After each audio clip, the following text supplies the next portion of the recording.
I understood what was happening as I watched my sister's in-laws' house from far away. When I realized the truth, I was shocked. I wondered about the intentions of my sister's husband and his family towards her all this time. How many times had they tricked my sister with a straight face? It was unforgivable. No matter what, I was determined to make them pay. My name is Sally, and I'm 45 years old. When I tried to wear my funeral clothes again after a long time, I couldn't zip up the dress around my stomach. At first, I thought my body hadn't changed much, but it was obvious I'd gained some belly fat. The last time I wore this dress was when I was 30. My sister Jane, who had a weak heart since she was young, sadly passed away at 27 due to worsening pneumonia that led to heart failure. It's strange that I was the only one who spoke with Jane before she passed away. I happened to visit her in the hospital that day.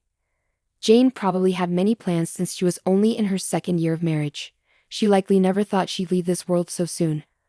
When I remember her smile as she talked about wanting to stroll under the autumn leaves after leaving the hospital, it breaks my heart. On the day of Jane's funeral, when I couldn't come to terms with her tragic death, something happened. Just before the ceremony started, I went to the restroom. There I saw Jane's husband Bob talking on the phone in the nearby lounge. Yeah, once the funeral is done and Christmas rolls around, things should settle down a bit. Yeah, you're right. No, we should keep a low profile until the memorial mass about a year later.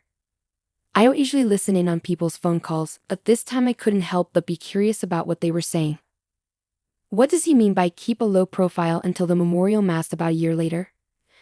The deceased, he must mean Jane, right? The way Bob is talking, it doesn't sound like he's talking to a colleague. All of Jane's family is here at the ceremony. Who could he be talking to?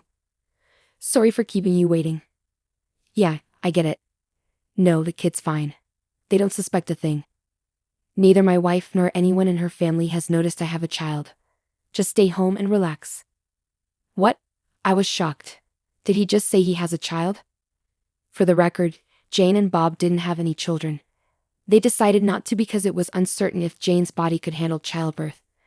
They were both in their first marriages, and we never heard anything about Bob having a child. What's happening? Honestly, Bob's strange conversation left me confused and overwhelmed with thoughts. But suddenly, I remembered the words Jane desperately tried to tell me just before she went into surgery. There's a child at home. After Jane lost consciousness and passed away a few days later without waking up, I never got to hear the rest of what she wanted to say. I was the only one who heard those words. The shock of losing Jane was so huge that I didn't have time to think about what she meant. But when I connected Jane's words about home with what Bob said about stay at home in their old house, which Sally wouldn't call their parents' house, just home. But there were no children in our family home either. After a bit of thinking, it hit me all of a sudden. Could it be that the child Bob was talking about on the phone is living at Bob's parents' house? When that idea came to mind, I couldn't sit still. If that were true, I don't think I could forgive Bob. After paying my respects at Jane's memorial service, I was eager to test my theory. I left the funeral home right away and went straight to Bob's parents' house. It's within walking distance from Jane and Bob's place. Bob is an only child, and his parents are getting older, so they decided to live close by. Jane had worries about living so close to her in-laws, wondering if she could get along with them better. But in reality, they hardly ever went back there and had very little family interaction. Maybe that's why even at Jane's funeral, Bob's parents didn't seem too upset about what happened. Instead, they seemed more interested in playing with their phones, which I found kind of strange. Well, I guess this is what happens when the relationship with in-laws is so distant. At least they could pretend to be more sympathetic at a time like this. Remembering how Bob's parents behaved, I finally reached Bob's parents' house. I hesitated to ring the doorbell. Everyone should be at Jane's funeral, so there shouldn't be anyone home. But what if someone did answer the door?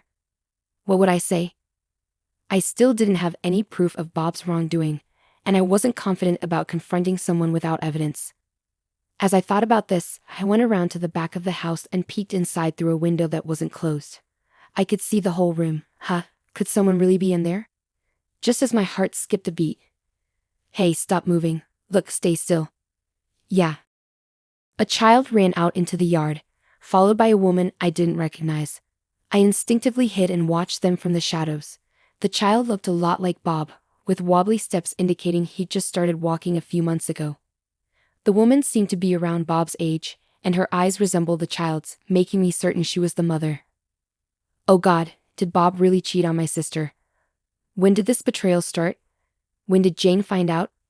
Even though my suspicions seemed to fit together perfectly, I had so many questions and didn't feel any better. Instead, tears started to well up. I'll never forgive him.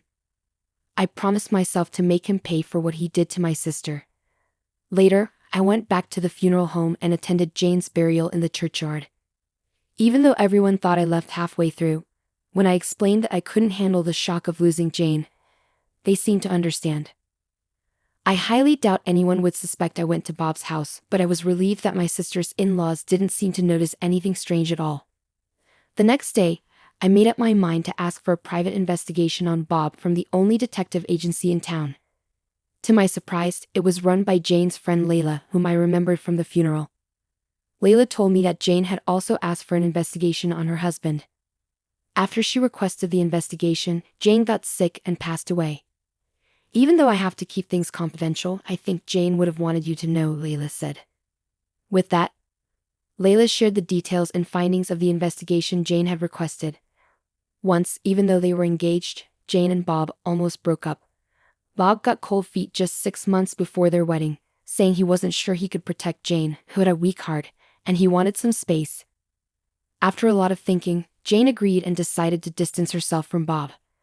However, about 2 months later, Bob apologized and said he wanted to marry Jane after all, so they patched things up and went ahead with the wedding. After that, Bob worked really hard, even on his days off, because he wanted to buy Jane a house in the future. Jane talked about their relationship like everything was fine, like she was proud of it, so I thought they were okay. But I was wrong, Layla explained. In reality, right after getting engaged to Jane, Bob started having an affair with his childhood friend Nancy. They had dated before but broke up over a small disagreement.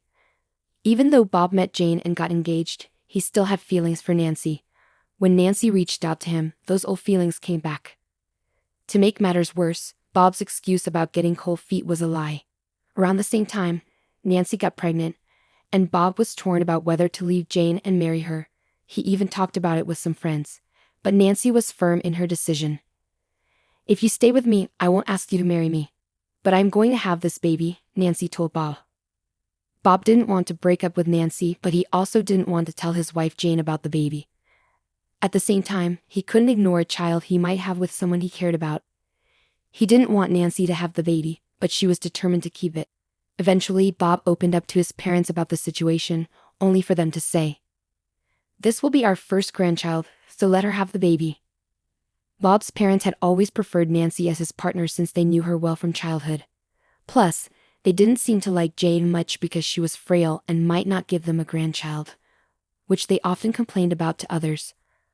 Fortunately, Jane is frail, and she won't last long. Once she's gone, acknowledge the child and marry Nancy, Bob's parents proposed, and Nancy agreed. Though it was a twisted plan, it appealed to Bob. If his parents say so, then it must be okay, he thought. So it was decided that Nancy would have the child.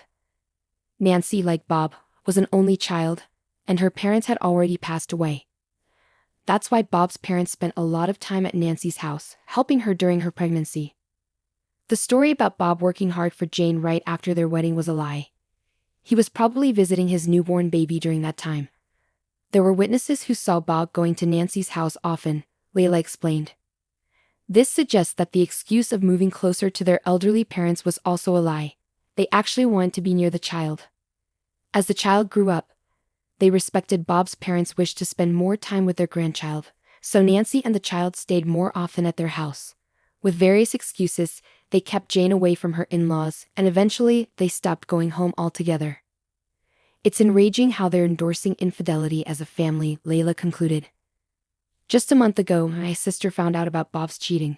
She was feeling sick and left work early, probably not realizing that Jane was home. Bob, who hardly ever texted or called when Jane was around, came home earlier than usual that day and apparently made a call somewhere. "I got off work early. Can I come over now?" "My wife? She's at work. I don't think she'll find out. She seems to be getting sick a lot lately and might go to sleep early. If I say I'm working late, I think I can stay longer with you," Bob said. "Yeah, I also want to live with Nancy and the kids soon. Every time she says she's not feeling well. I think she won't last much longer, replied the other person. Yay, I'm looking forward to it every time. Just imagining how Jane felt hearing that from her sickbed makes my heart ache. This incident made Jane aware of Bob's cheating, and she seemed to have hired a private investigator who happened to be her friend Layla. The investigation revealed everything, and just as Jane was about to confront Bob with a divorce, she collapsed and passed away. As Layla finished telling me all this, she lowered her gaze and said, Jane must have been heartbroken. I couldn't agree more. I wanted to avenge Jane's pain. I couldn't bear the thought of Bob and his parents enjoying having a grandchild while Bob planned to remarry. But I've only just learned all this, and I don't know what to do. After thinking for a while, I had an idea. Layla, are you good with computers? At my words, Layla smiled and said, I got this. The next day, I went to my sister's in-law's house. When I rang the doorbell, my sister's mother-in-law appeared on the monitor, looking surprised to see me. Oh, Sally, what's going on? She asked, sounding a bit anxious. I need to talk to the family about Jane's things. Can we talk for a moment? Hearing my request, my sister's mother-in-law fell silent, and the intercom went quiet. Oh no. Maybe she won't let me in. Feeling nervous, I waited for a while. And then Bob appeared, saying, I'm sorry, Sally. The room was messy, so I had to tidy up a bit. Please come in. Oh, Bob, you're here. Perfect timing, I said with a smile. Bob's expression stiffened. He probably thinks I haven't figured out his cheating yet. His face stiffened, likely because he's hiding something. In fact, I had just seen his mistress and their child through the window. I bet he was cleaning up after them. I wonder which room they're in. Bob and my sister's in-laws seemed uneasy as they watched me enter the room. As soon as I took a sip of the tea they served me, Bob asked, What's this about Jane's belongings? Yeah. It's about this, I said, laying out a photograph on the table. Bob and his parents froze as they looked at the photo. Bob, who is this woman? I asked. I don't know her, Bob replied hastily. In the photo, Bob and a woman were in bed together. The other day, this was sent to our house. It said that Bob is having an affair, I explained. Hearing this, his parents glared at Bob, and Bob shook his head frantically. Wait, I don't remember this photo, he shouted. Ignoring his protests, I laid out more photographs. Each one showed Bob and the same woman kissing or on a date at a nearby amusement park. People who cheat don't usually admit to their memory lapses, do they? I said, feeling the tension rise. I'm used to it, my sister's mother-in-law sharply retorted. What are you implying, young lady? No. Mom, you've got it all wrong. I don't know anything about this, Bob protested. Then what's this picture about? Even though you have a child with Nancy, I immediately responded to my sister's mother-in-law's words. My sister's father-in-law looked guilty and said, Oh, you mean this child? And is this woman Nancy? I asked, showing a photograph of Bob holding a child. What? The entire in-law family was speechless, and even though Bob kept denying the accusation, my sister's mother-in-law slapped him, calling him a worthless son. Do you have other children too? She demanded. Please listen to me, Mom, Dad, Bob pleaded. But my sister's in-laws ignored Bob's pleas, scolding him for betraying their beloved grandchild.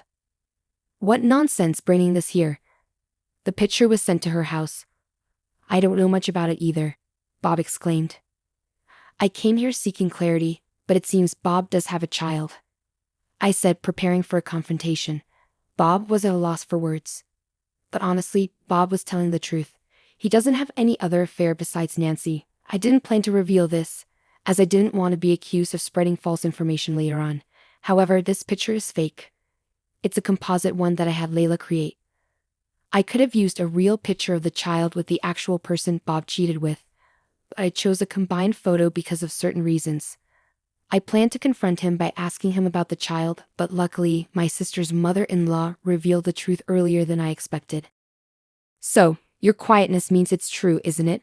Earlier, your mom also mentioned something about a child and Nancy, I said while my sisters-in-law stayed still where they were. The note that came with the picture said these kids are being looked after in this house. That's not true.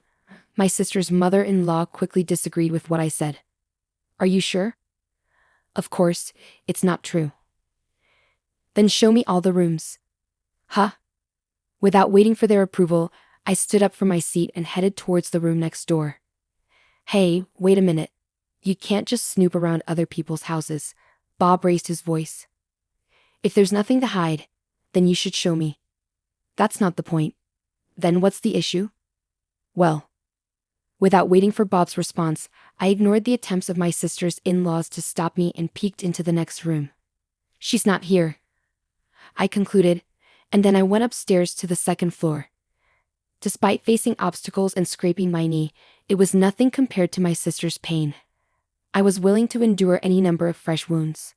Pushing past my sister's in-laws, I opened the door to the room on the second floor, pushing Bob aside as I did so. Ah, there she is.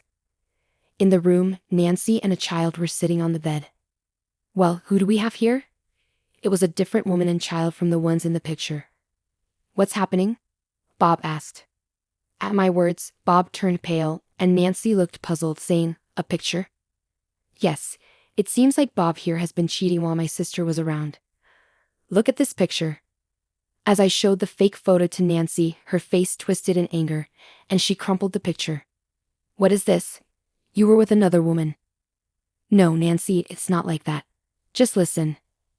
Nancy was furious, and Bob looked pale. Having gotten the proof I needed, I'd added, "So you were indeed involved with Bob, huh?" My sister's in-laws were stunned, unable to believe what was happening. Why? You told me I was the only one. You said we didn't have to get married, and I wanted to have a child and be with you. And now this. Nancy, there must be some mistake. Maybe it's a look-alike or Photoshop. What do you mean, maybe? You can't deny it completely. I can't trust you anymore. For a moment, I was surprised by the mention of Photoshop, but since Bob was too flustered to deny it properly, Nancy's suspicions were at their peak. A man who's so unsure of himself, you'd be better off not trusting him. He ruined my sister's life, I said, offering my serious advice. Nancy's face hardened. My sister went through a lot because of him, but she probably understands that already. I don't need to say anything, I thought to myself. Now, I need to act like I'm on Nancy's side and get her to listen to me to achieve my goal of not letting any of Bob's family or Nancy be happy. I understand, Nancy muttered. Wait, Nancy, I'm serious about you, I interrupted Bob's desperate attempt to win Nancy over. So you weren't serious about my sister, but you told her you were, even made marriage vows to her. Looks like you really are an untrustworthy man, Bob, I said. At my words, Nancy's face darkened. With a fake photo and everything, she seemed to start doubting whether Bob's words were sincere. Good. If you were serious, you wouldn't be cheating from the beginning. No matter what, you should stick to one person, I emphasized. As I stressed my point, Nancy's expression grew even darker. Bob's face turned ghostly pale. He must have sensed the growing distance in Nancy's feelings. We should break up, Bob. I don't want to be your backup option. After seeing that photo, I can't trust you anymore. I could handle being the other woman, but I can't stand the thought of being the third one, Nancy declared, tears flowing down her cheeks. Bob instinctively reached for her hand and pleaded, "Please, just listen to me." But Nancy pulled away, stating firmly, "I don't need you to acknowledge the child anymore. Just leave me alone." As Nancy left the house with her child, Bob's entire family was saddened by the loss of both the child and the planned second wife. Meanwhile, I felt a sense of victory inside. Later, I had Bob write a legal document officially ending his ties with our family, cutting off all connections. Additionally, he agreed to relinquish any rights he had to the inheritance left by my sister. My father, who is usually quite stern, heard everything from me and stormed into my sister's in-laws' home. They were shocked by his sudden appearance and seemed to agree to renounce any claim to the inheritance, wanting to sever ties with our family completely. Well, even though we call it my sister's inheritance, it wasn't much. But it's a relief that not a single cent of her assets went to him, I thought. On the day I brought the photos to Bob's house, it seems one of the windows was open. As a result, our argument and conversation could be heard clearly outside, along with revelations from Nancy's friend who lived nearby. Everything that happened in Bob's house was exposed to the entire neighborhood. As a result, rumors spread that Bob's house was cursed, and he decided to quit his job and leave town with his parents. Meanwhile, Nancy unexpectedly showed up at our family home after about 2 months. She came bearing $50,000 as a gesture of apology and gratitude for helping her see the truth. She wanted to make amends for how she had treated my sister. While I appreciated Nancy's intentions, money couldn't erase the pain my sister had endured. It didn't feel right for us to forgive someone for something they themselves couldn't forgive just because they offered money. We understood Nancy's gratitude, but we couldn't accept money from someone who had done such a shameful thing, so I declined to accept the money. Instead, we suggested that it be donated to a nearby children's home where my sister used to work. Huh, do you doubt whether such a woman would actually follow through with the donation? Of course not. I went with her to ensure the donation was made properly, so you can trust that it happened. If the money is used for that purpose, I believe my sister would be happy. I hope the children who have their whole lives ahead of them can find happiness, even on behalf of my sister. As for myself, it's hard to admit, but I struggled with the loss of my sister for a while, even experiencing mental health challenges. There was a time when it was so tough that I had to leave my job. But I've been gradually recovering, and now I work at Layla's detective agency. Leela and I became very close after that incident. I think it's because we were both comrades who had lost something important in such a tragic way. We found common ground. Although I didn't have a positive view of marriage because of what happened to my sister after being with my partner for 4 years, we got married last year. The experience of losing my sister during the COVID-19 pandemic made me realize that I never know when I might lose the chance to be with my loved ones. So I decided to get married. I want to cherish every moment with those I care about, without any regrets. Just watch me, Jane. I promise to live a long, fulfilling life for both of us.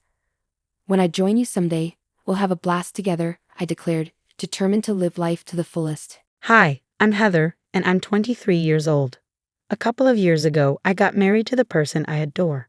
Despite my husband being French, our relationship was smooth sailing except for the language difference.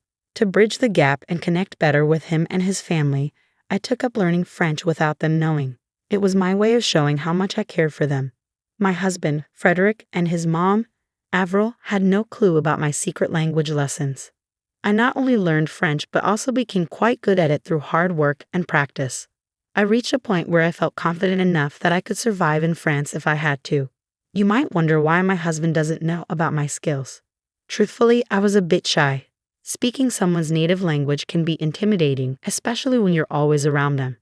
But I finally decided it was time to overcome my shyness. I stopped speaking French with both my husband and my mother-in-law because the whole point was to improve communication, right? It turned out to be fortunate that I hadn't started speaking French with them yet, because one day I overheard a conversation that led to some unexpected events. Hi, Mom, how are you today? Thanks for inviting me over on this beautiful Sunday afternoon. It's our pleasure, dear. Hello, Mom. Hello, my dear. How are you? Thanks for having me. Don't mention it. You're always welcome here. I brought some croissants and what do you Americans call them? Bagels. Yes, bagels and croissants for our afternoon tea. How thoughtful. Thank you. Please, come and sit, Mom. The food will be ready soon. Did she cook? No, I did most of the prep work. Don't worry. I was relieved to hear that, though I couldn't help but wonder what she meant by it. However, I was too shy to ask. It was odd because Avril usually enjoyed my cooking. I figured maybe she just wanted her son's cooking that day, something familiar. Then I overheard her saying, I can't stand her cooking. Why did you even invite me over? We should have gone to a cafe to avoid her. Mom, remember we agreed to speak English so Heather doesn't feel left out? Oh, I'm sorry, dear. I was just saying the food looks delicious. I was surprised to find out that it was my husband who cooked. I wish it was your cooking. I always love your food. This left me baffled. How could she say those mean things in French and then lie to me in English? I started to doubt my translation, but I had a plan to confirm my suspicions. Don't worry, you can speak French if you prefer. It's your language after all. I'll be okay. I decided to use the Google Translate app to record her conversation to ensure I understood correctly. At this point, I doubted my translation skills. As we all sat down to eat, what I heard next shocked me. I want to discuss our plan. The time is nearing. It's practically tomorrow, Frederick. You need to be serious. The app, along with my understanding of French, confirmed that there was indeed a plan being discussed. But Mom, not now. I said I'll handle it. Heather, my dear, what are you going to tell her? Could you pass me the sugar, please? She doesn't know anything about the plan. I was just going to tell her I'll be out of town. Out of town? Why? I was utterly confused by what was happening. Despite my confusion, I stayed composed, not revealing that I could hear their conversation, so I could strategize my next move. Yes, Mom, I understand. I'll take care of it. I know how crucial this is. It's incredibly important. If your great uncle doesn't see us tomorrow, he might give the house to someone else, like your cousin or aunt. We can't let that happen. No one should know about this house. Oh, Mom, you have such a sense of humor. Don't worry, I was just speaking English so Heather wouldn't suspect anything. Heather? Suspect what? Oh, sorry, dear. I was just asking who made this delightful tea. It's wonderful. That would be your talented son. I'm not as skilled as he is in these matters. Oh, darling, your cooking is fantastic. Terribly fantastic, Mom. She might catch on. No, she won't. She's too clueless to understand us. I'm not so sure, Mom. She probably understands some basics, I think. Let's test it, Heather. How much French do you know? At that moment, I realized I had to play dumb and pretend I didn't understand anything, allowing them to reveal more of their intentions and true nature. I'm still pretty terrible at French. I only know basic phrases like bonjour and comment tout appels. Oh, that won't do, dear. You should learn more French. Yes, ma'am. I'll work on it. Well, at least it's convenient for Frederick and me so we can gossip about you. I'm just joking, my dear. We would never do that to you. Isn't that what we're doing now? Yes, and that's what makes it even funnier. They laughed while I continued recording the conversation with Google Translate. As I did, I also checked various apps, websites, and forums to verify the accuracy of what they were saying. After cross-referencing, I found about 90% confirmation, confirming my initial suspicions. Now that I realized they didn't have much regard for me and were openly mocking me, I knew I had to gather more information. Their insults were like slow cuts, but what I heard next shook me to my core. As I was saying, this house is crucial. No one else can know about it. Understand? We stand to make a lot of money if we keep this to ourselves. I'm relieved we didn't tell my wife about this. I don't want to share the profits with her. Me neither. Everything has to go smoothly. Your great-uncle Pierre made it clear that whoever contacts him first inherits the mansion. We need to get there before anyone else and start renovating. I can't wait to have a house in California. It'll be my escape from my wife and life in Florida. Sometimes I can't stand her. You're still young. You shouldn't be tied down to someone like her at your age. Come live with me in California. Enjoy your youth with women and parties. When you're ready to settle down, you can. Let's leave this place behind. Actually, Mom, I think you're onto something. I couldn't believe what I was hearing. Tears welled up in my eyes. Excuse me, is everything all right? Yes, I just need to grab something from the kitchen. I left the room before hearing anything more. I needed a moment to compose myself and avoid causing a scene. How could they say such cruel things with me right there? It was beyond shameful. I was distraught, pacing back and forth in the kitchen. Suddenly, an idea struck me. When I noticed my mother-in-law's purse on the counter, I decided to peek inside and take her phone. Luckily, it was unlocked. I opened her WhatsApp and sent Uncle Pierre's number to mine. Quickly, I deleted the message from her phone, leaving no trace. It was as if instinct guided my actions. I didn't fully understand why I did it, but I felt a sense of empowerment, plotting to retaliate against them for their hurtful words. I re-entered the dining room, where the conversation about their scheme continued. So tomorrow we start our trip. It's well-deserved after all the hard work lately. I agree. We could use a break. Everything all right? Yes, dear. We were just discussing the lovely weather and how perfect it is for a relaxing getaway. Would you like to join? Maybe not today, Freddie. All right. When then? Perhaps tomorrow. I observed closely as both Avril and Frederick tensed slightly, a reaction I anticipated, given what I knew of their plans. Tomorrow might not work. I asked Freddie to assist with some tasks around the house. What tasks? Why so many questions? Just rearranging things. I can lend a hand too, if needed. Not necessary. Do you see how nosy she's being? It's irritating. This is why you need to leave. Don't worry, Mom. I've got it under control. Despite knowing their true thoughts, I maintained a smile, finding solace in the anticipation of the revenge I would soon enact. I continued recording their conversations until the very end, determined to extract every detail. While my French had improved significantly, I still double-checked to ensure accuracy. That night, I stealthily slipped away from the bedroom to the office for further investigation. As I replayed the audio, any doubts about my understanding vanished. From this ordeal, I gleaned that they planned to vacation tomorrow to claim a house from Great Uncle Pierre, and they harbored resentment towards me, even plotting to leave me. As I paced in the kitchen, leaving my recording phone behind, I inadvertently captured more valuable information. Avril sought Frederick's computer password to alter flight details. I struck gold, obtaining both password and flight information. I had hit the jackpot. I accessed Fred's computer and found the flight details on the website where he booked the tickets. Feeling both sneaky and devious, I may or may not have altered the flight details, postponing their departure to the day after tomorrow. This marked just the beginning of my plans. There was much more to come. With Great Uncle Pierre's number safely sent to myself, I was prepared to take action. "Hello, Uncle Pierre, it's Heather." "Oh, hello, dear. How are you? Is everything all right?"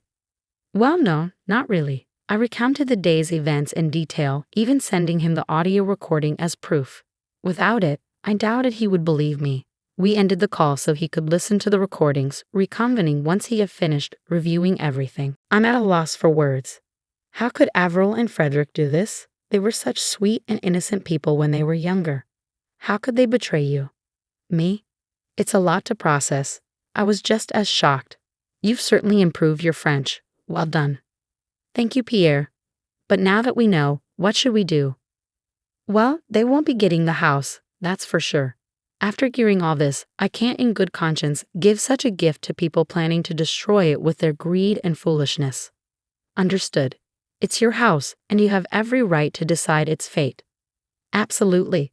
I'll be ignoring their calls from now on. Let's see how they like that. Thank you for bringing this to my attention. You're a good person, Heather.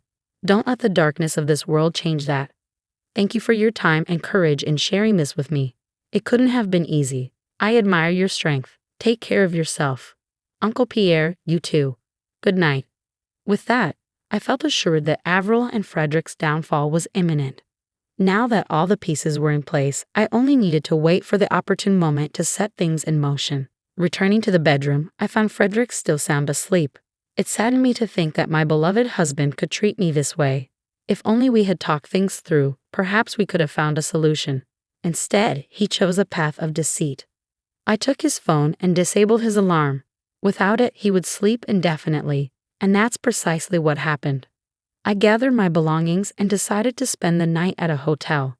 I couldn't bear to stay in the same house with someone like Frederick. The next day was pure chaos.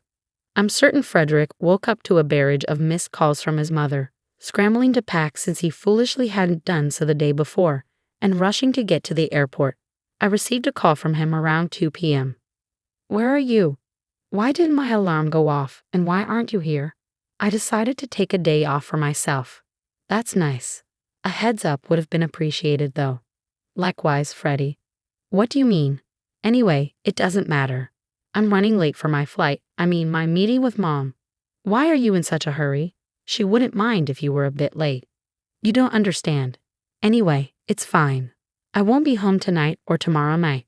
I have things to take care of. See you later. Before I could respond, he hung up. He was probably too overwhelmed to realize that I had changed his flight details to the next day. Using the Find My iPhone app, I saw him heading to the airport. Imagine rushing out of the house, barely making it to the airport in time, only to discover that your flight had been canceled. I'm sure he was frantic, rushing around the airport. Suddenly, I received a call from Avril. "What have you done?" "What do you mean, Avril? I know you changed our flight." "If you mean I changed the date, then yes, I did." "Why?" "I thought I was helping. You mentioned needing Freddie's help with something today. When I saw the flight booked for today, I figured I'd adjust it." "You're welcome, Frederick. Come talk to your wife before I reach through the phone and throttle her." "Heather, stop whatever you're doing." Uncle Pierre still isn't answering. Try again. He's not answering because he doesn't want to talk to you too. You understand us? Every word? But how? I warned you, Mom. I said she might understand. So you heard everything yesterday? Yes. Here's what's happening. I'm divorcing your useless son and leaving you too. Have a nice day. Oh, and next time you want to gossip about someone in their presence, make sure they don't understand. Goodbye. I ended the call before they could respond. I had enough of their drama. Later that day, Uncle Pierre called. Hello, dear. How are you holding up? I'm a bit shaken. I just had a terrible argument with Fred and Avril, and now I'm divorcing Fred. I'm sorry things turned out this way, Heather. It's part of life, I suppose. How are you feeling? Well, I finally confronted them, and they're not happy about it. What'd you say? I told Fred he's foolish for mistreating you, and I called Avril out for involving her son in her schemes. And I told them I'd given you the house. You did what? Yes, dear, the mansion is yours. Even if you divorce Fred, it's yours to share with whoever you choose. I'm speechless. It's overwhelming. I wanted the house to go to someone kind, resilient, and compassionate. That's you. It's the least I could do after all they put you through. Take it. And just like that, not only did I rid myself of two toxic individuals who didn't truly care about me, but I also acquired a multi-million-dollar mansion. Watching me gain the house they coveted so much drove Avril and Frederick into a frenzy. They bombarded me with death threats daily, but I simply replied with pictures of different parts of the house. A subtle reminder that it belonged to me, not them. Revenge had never felt so satisfyingly luxurious. We can split up if you want, but I want to stay with our son, John said firmly after scolding me. He seemed satisfied as he took a deep breath. As I thought about how to respond, our son, who had been standing by, stepped forward. Dad, if you don't know, let me tell you, he said, pointing at his father's mistress. Our son's words made me smile mischievously. My name's Jennifer. I'm 42 years old and work as a freelance artist. I've been married for 15 years and have an 8th grade son. Since we got married, John has struggled to hold down a job. So I've been the main breadwinner, juggling work, household chores, and raising our child. I've had to work from home because John's jobs were unstable, leaving me to care for our son. It was tough at first, but now I have a stable income from illustrating educational materials, thanks to referrals from previous clients. With David getting older, I can work from home and go out for projects a few times a week. So the three of us are living together peacefully, but there's something on my mind about John. Despite my steady income, he doesn't seem motivated to find a new job and seems lost. I'm concerned about him being 44 and not having a clear direction. He rarely works full-time, so he should have free time, but he doesn't help much around the house or with our son David. This has been the pattern since we got married, so I've stopped expecting much from him. He doesn't seem interested in David, who's going through tough teenage years, which bothers me. David isn't very talkative, but he sometimes helps with chores without me asking. Maybe he's learned from seeing me manage work and chores since he was young. David has matured a lot, but John hasn't. Lately, John's been coming home late more often, adding to my unease and frustration. It's natural to feel suspicious. Even on days when he's not supposed to work, he claims to have work-related reasons to leave. But I doubt he's secretly job hunting without telling us. There are some things that make me feel suspicious. Recently, John hasn't been spending much time looking after David. He's taken a sudden interest in driving him to and from his basketball club, even though David is just in 8th grade. We have a rule in our household to always drop off and pick up due to safety concerns in today's world. I've always had to fit this around my work schedule, but John started offering to do it lately. While I appreciate the help, something didn't sit right with me. My suspicion grew when I happened to pass by the basketball club one day. I decided to take a different route home after shopping and saw John there, despite him saying he'd be late due to work out of town. He was chatting happily with a woman who seemed to work at the facility. As I stood there, the woman noticed me and asked if I was David's mom. I awkwardly acknowledged her, realizing I hadn't remembered all the staff's faces.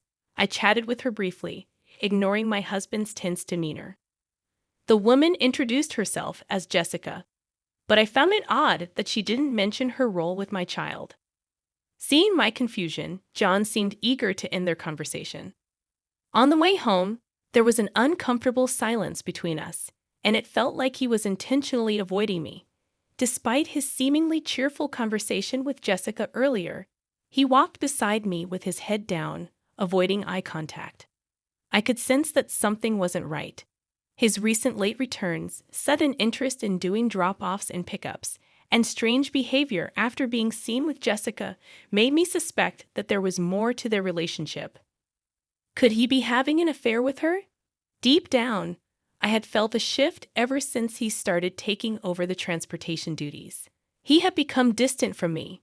That day, when our son returned from the basketball club, I casually asked about his father's behavior, but all I got was a dismissive, "I don't know." It seemed our son was frustrated with his dad's insistence on driving him every day. Forcing our reluctant son to go along with it didn't sit well with me. I had been harboring suspicions for a while now, and it seemed they were about to be confirmed. I was just passing by, so I thought I'd drop in. "David, how are you feeling?" Jessica said as she entered our home. "Thank you for coming all this way, Jessica."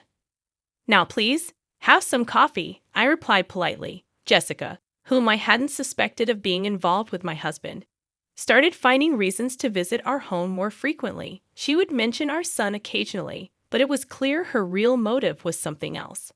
Her visits always coincided with the times my husband was home, never when my son or I were alone. Watching them chat cheerfully in the living room confirmed my suspicions of John's infidelity.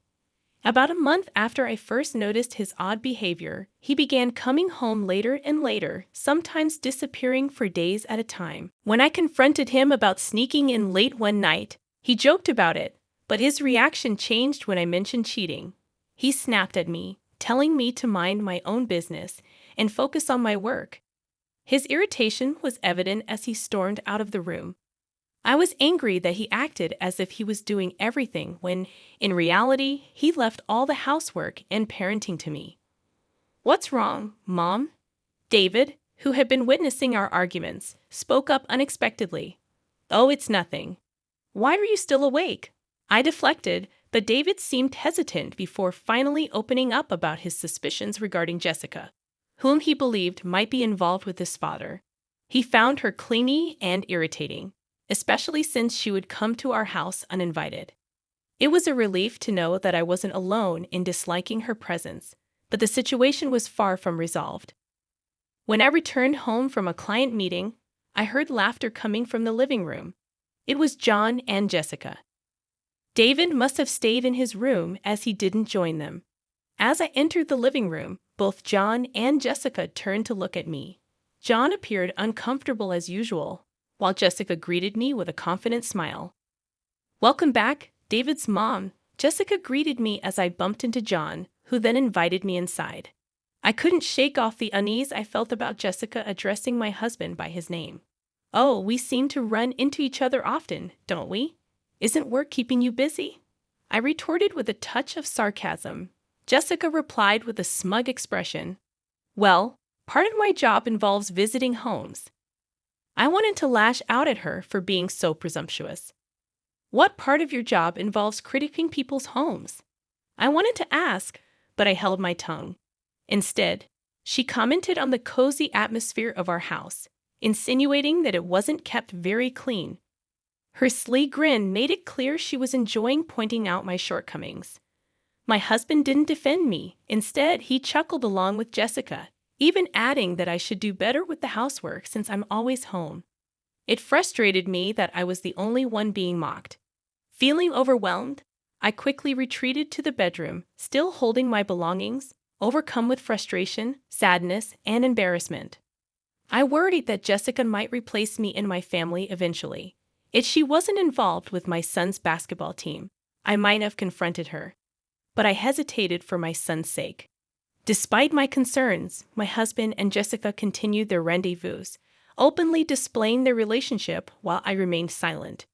People told me they often met under the guise of discussing our son's education. Determined to uncover the truth, I searched for evidence during my husband's absences and discovered plenty of proof of his infidelity.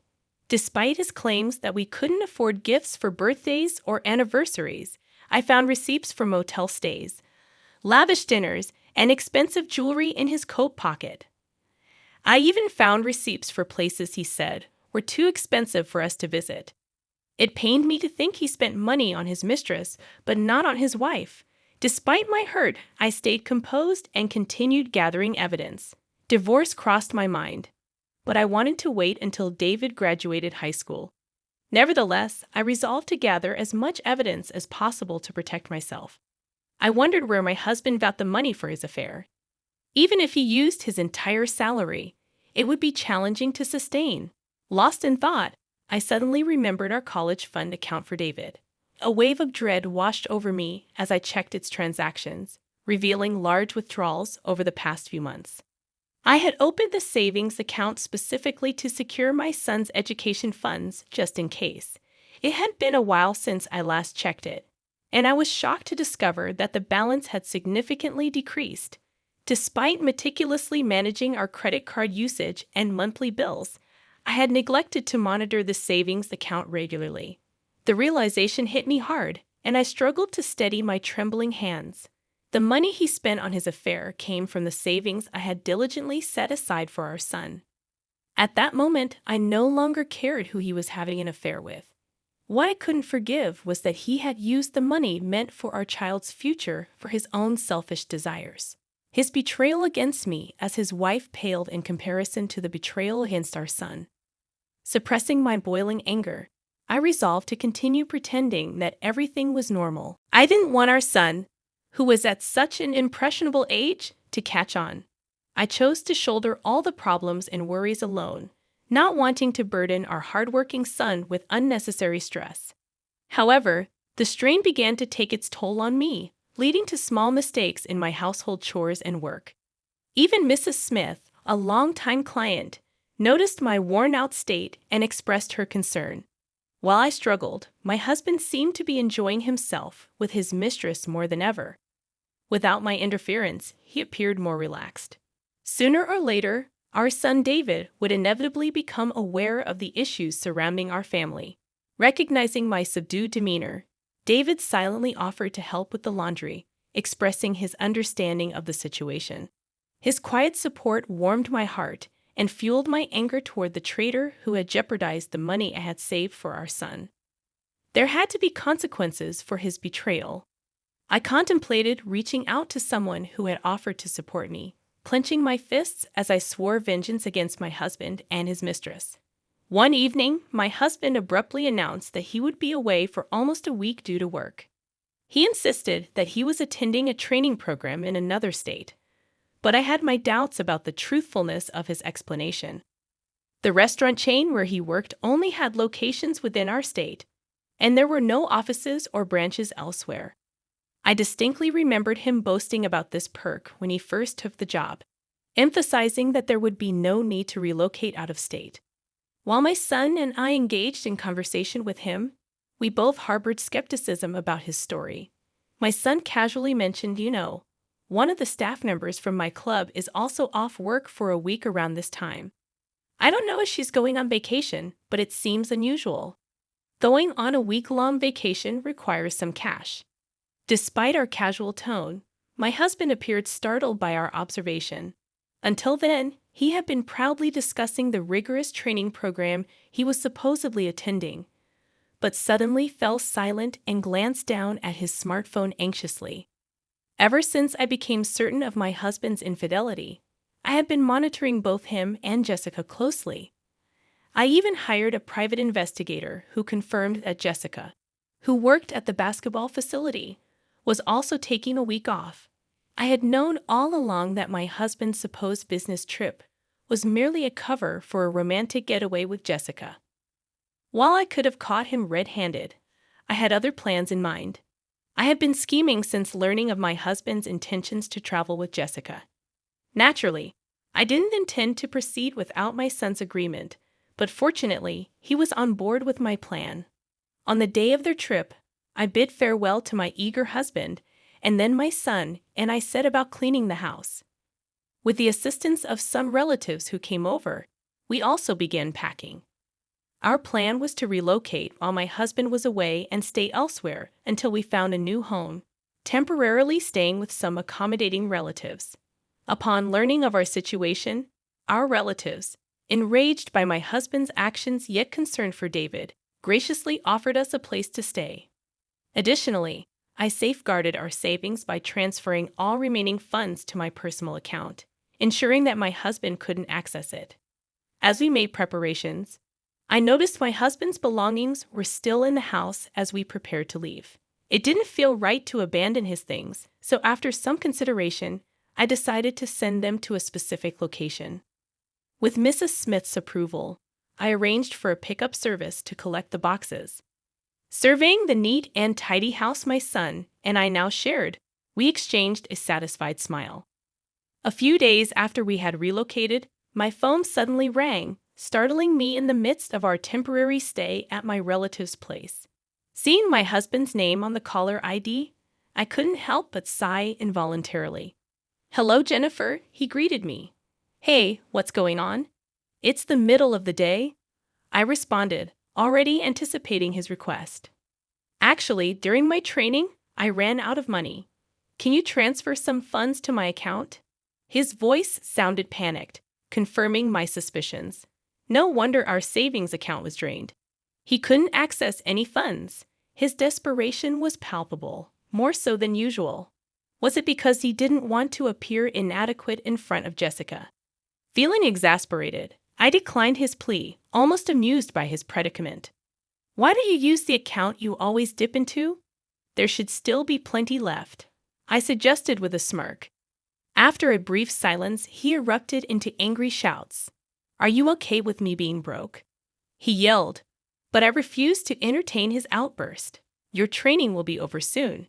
You'll manage without money," I countered, goading him further. Suddenly, a frantic female voice could be heard in the background. It was the moment I had been waiting for. Surprised by Jessica's voice in the background, my husband abruptly ended the call.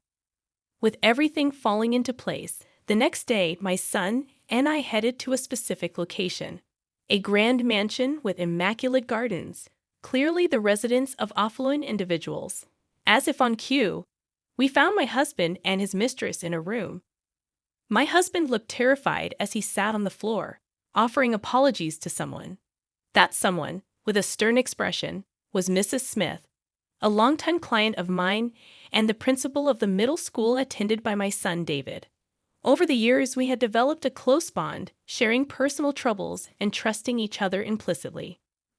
"My husband's actions have caused trouble, and I must apologize." I began taking responsibility for my husband's misconduct. It turned out that Jessica, who had been on a trip with my husband, was confronted by her parents about a package she had received at home. She had no choice but to return home immediately. And naturally, she insisted that my husband accompany her. Hearing Mrs. Smith's words, my husband trembled with fear. Mrs. Smith had been deeply concerned about my declining health since learning of John's affair. When I finally confided in her about the affair, and she discovered that her daughter was the mistress, she was devastated. However, Mrs. Smith was determined to make amends for her daughter's actions and had been cooperating with me ever since. She offered a heartfelt apology, gesturing toward the piles of boxes, and sternly reprimanded her daughter. "You should be ashamed of yourself for coveting what isn't yours," she scolded. Jessica's attempts to defend herself fell flat, claiming it was all a misunderstanding and questioning the sanity of the sender of numerous packages to their house. Turning to my husband, Jessica pleaded for support, but he remained silent under my disapproving gaze. With a panicked expression, Jessica confessed that she had no idea her mother worked with me and never intended for her strict mother to discover her affair with a married man. Mrs. Smith is a teacher, and she has very strict rules about what's right and wrong. She's not likely to forgive her daughter for what she did, but I didn't feel sorry for Jessica at all. "I want you to say sorry," Mrs. Smith said firmly. "My daughter has to make up for what she did. Even if it takes her whole life, she has to do the right thing." "Why is this happening to me?" Jessica cried, but I didn't pay attention to her. Instead, I looked at my husband, who was standing silently beside her. "Don't you have something to say?" I asked him, feeling angry. Then, unexpectedly, David, who was standing behind me, spoke up. "Jessica isn't just a regular worker. She's only an intern at the club," David said firmly. "And don't you dare try to be friendly with me again. Your flirting with other men is gross." It turned out that Jessica wasn't even officially hired at the club. My husband always thought Jessica was very skilled and passionate about working with students, which I found funny. It turned out they both had secrets. Seeing Jessica's shocked face, I decided to give her some advice before I left. "Did you know that I pay for everything? The rent, our living expenses, and even David's school fees?" I told her. "John has been doing odd jobs for years, but you wouldn't know that." "Hey, hold on a minute." John tried to interrupt, but it was too late. Jessica was so surprised by what I said that she collapsed on the spot. It turned out John had been pretending to have plenty of money, hiding the fact that I was the one supporting our family. He wanted to impress Jessica, so he made it seem like he had everything under control. He made me look lazy and useless in front of her. Mrs. Smith was devastated when she found out the truth about John and Jessica. When David and I happily returned home, we saw John looking defeated, with Jessica and all their things. Mrs. Smith had kicked him out. Months passed since we moved. Following Mrs. Smith's advice, I hired a good lawyer to handle my divorce. Everything went smoothly, and I felt relieved. I even found out that the savings I had put aside for David's education could be used as child support. As for Jessica, rumors spread quickly at the basketball club about her affair with a parent. She lost her job and tried to get help from her parents, but Mrs. Smith wasn't willing to help. Jessica ended up alone and confused. She left John because he didn't have any money, and now he's trying to make things right. But David and I aren't interested. Mrs. Smith felt guilty for what her daughter did to our family. I reassured her and thanked her for helping me find a new job. Life has been good with just David and me, and I'm proud to be David's mom. David's simple words brought tears to my eyes. I want to keep working as an illustrator, but most importantly, I want to be the best mom I can be for David.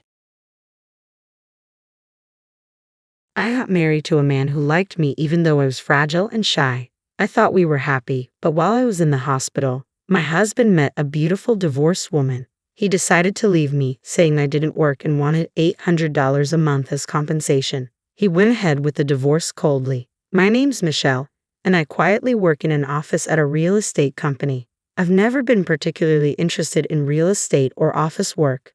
Since I was a kid, I've been physically weak and sometimes end up in the hospital because of my internal organs, though it's not life-threatening. People were worried if I could work, especially with my health issues, but my parents suggested I try office work. I've been managing fine, even with occasional hospital stays.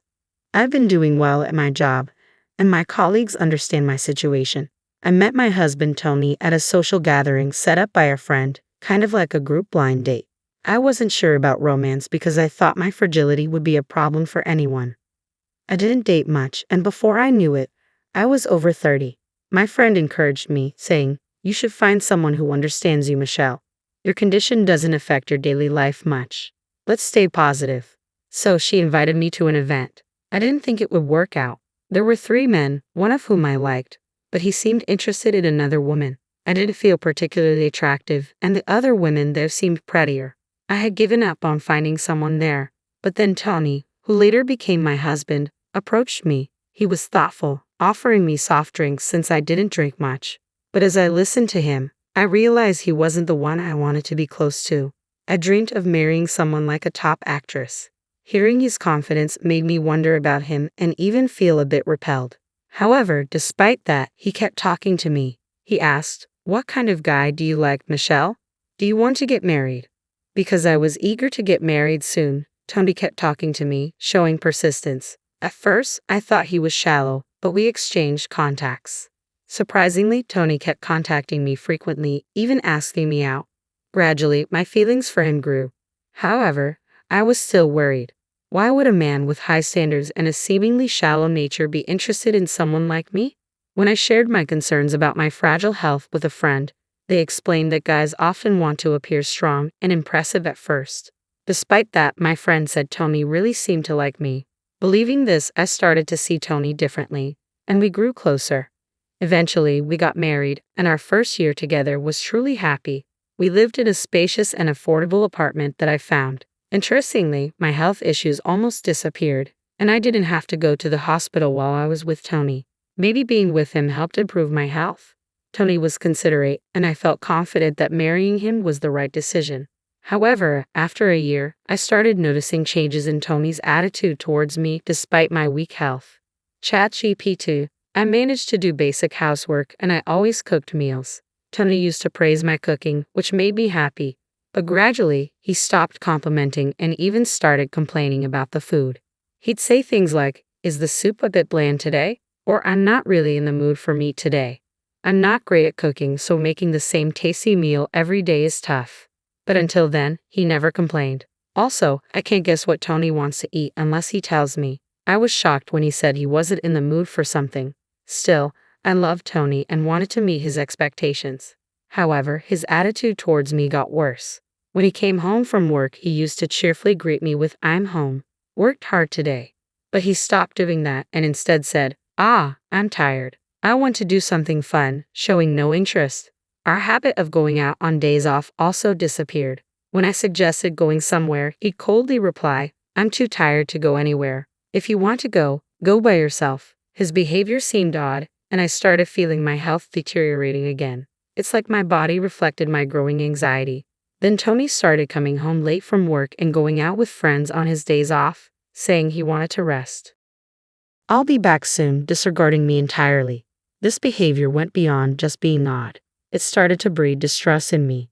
At the same time, my physical condition began to resemble the times I had health issues in the past. If this continued, I would end up hospitalized again, and I wanted to avoid that.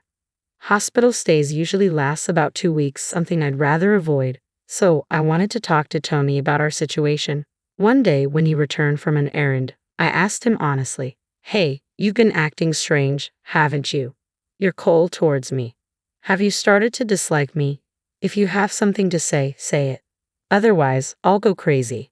But he, perhaps drunk, bluntly spoke his true feelings to me, saying, "I'm not doing anything with you. I haven't started to hate you, but I don't love you anymore. Are you misunderstanding something? I dated you and even married you, you know. Besides, your income is low. I'm just stressed because there's nothing fun to do." He spoke in a detached manner. His clear and blunt words left me speechless and caused deep emotional hurt. The anger and sadness that followed were overwhelming. It was as if he didn't care about me anymore. Essentially, he had reluctantly dated and married me. This reminded me of when we first met at the mixer.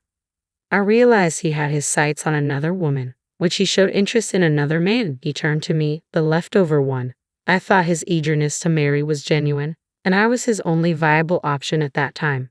My fears about him being frivolous and not serious about someone like me were confirmed. As these thoughts raced through my mind, my health worsened.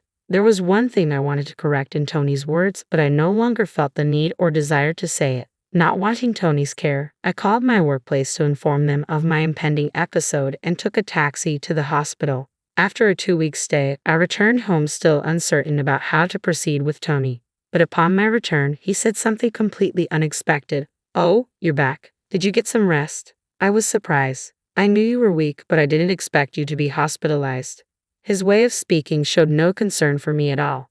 Thinking back, he never visited me once while I was in the hospital. True, I hadn't mentioned frequent hospitalizations when we were dating, and this was my first hospitalization since we had been together. Maybe that's why he reacted this way. But his shocking statements were yet to come. "But taking it easy in the hospital, that's a nice life, huh? Earning so little and still taking time off. Naturally, your income will decrease. I don't want to continue this boring life anymore. I'm done. A wife who doesn't work is worthless. Let's get a divorce." Tony said this without any remorse. I was dumbstruck by his sudden declaration. Then he added, "Actually, I decided something while you were in the hospital. I've decided to marry this woman." He showed me a photo on his smartphone of a very beautiful woman, his new girlfriend. It confirmed what I always knew. He likes beautiful women. "This woman is my childhood friend. I was surprised at how beautiful she's become when we met by chance recently. He grinned as he explained this to me. Moreover, regarding our separation, he said, the reason for the divorce is your fault. I'm the victim because I have a wife who doesn't work. So you should pay me compensation of $800 a month. It's your punishment for using me for so long. He expected me to pay despite thinking my income was low and him, the victim. How twisted could his thinking be? I was shocked to face such a situation soon after returning from the hospital, but I quickly regained my composure and honestly thought, this means I can separate from him right away. Deep down, I had already reached this conclusion. It's best to part ways with him. But divorcing so soon after getting married. Surprisingly, I was conscious of what others would think.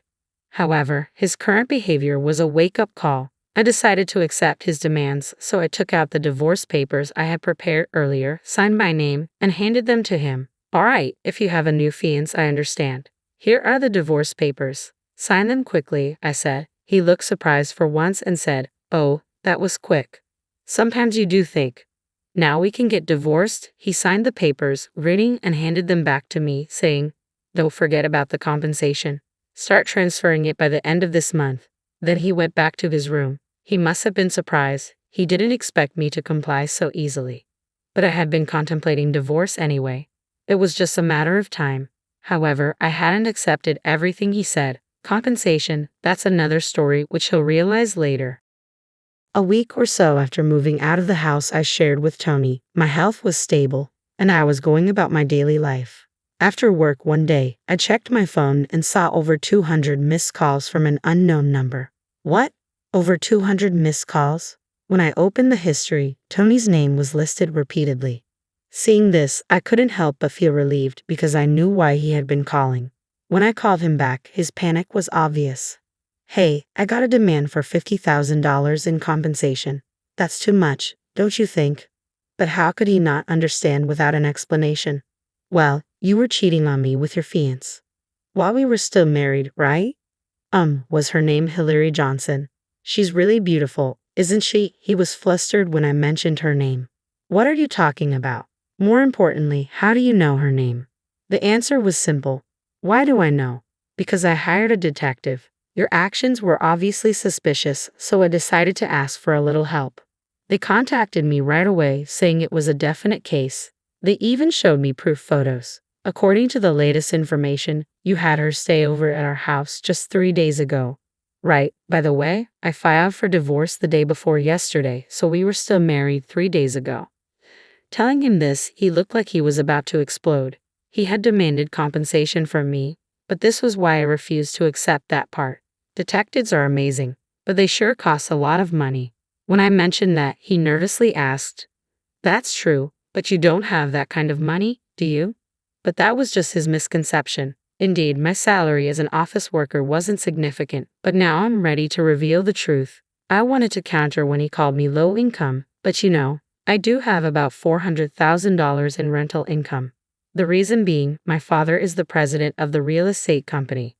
I work for the company passed down from my great-grandfather, which owns roughly 100 buildings and apartments. My father put several of those properties in my name, perhaps his way of showing love. So, the rent from those properties goes into my account. However, he always told me to do my best in my office job. Tony always assumed I was just a weak, low-income office worker but was quite shocked to learn the truth. Seriously, you should have said that earlier. He realized he had let go of a big fish. If he had treasured me, he could have had a lot of fun, but his misfortune didn't end there. So, the apartment you're living in now is actually mine. I just picked it because it was vacant. That's why there was no rent, but if you continue living there, the rent is $2,000 a month. Looks like your entire monthly salary is going to be gone. He always claimed I was low income, but his salary wasn't great either. That's why I chose one of my properties for him. Now it might be too late to tell him. And then another tragedy struck him. The beautiful fiancé, Hillary, apparently got to know the truth. It seems she was being claimed for compensation as his affair partner, and naturally, the engagement was called off, and she disappeared from Tony's life. Tony, having spent his meager salary and even borrowed money to impress Hillary, ended up with nothing in the end.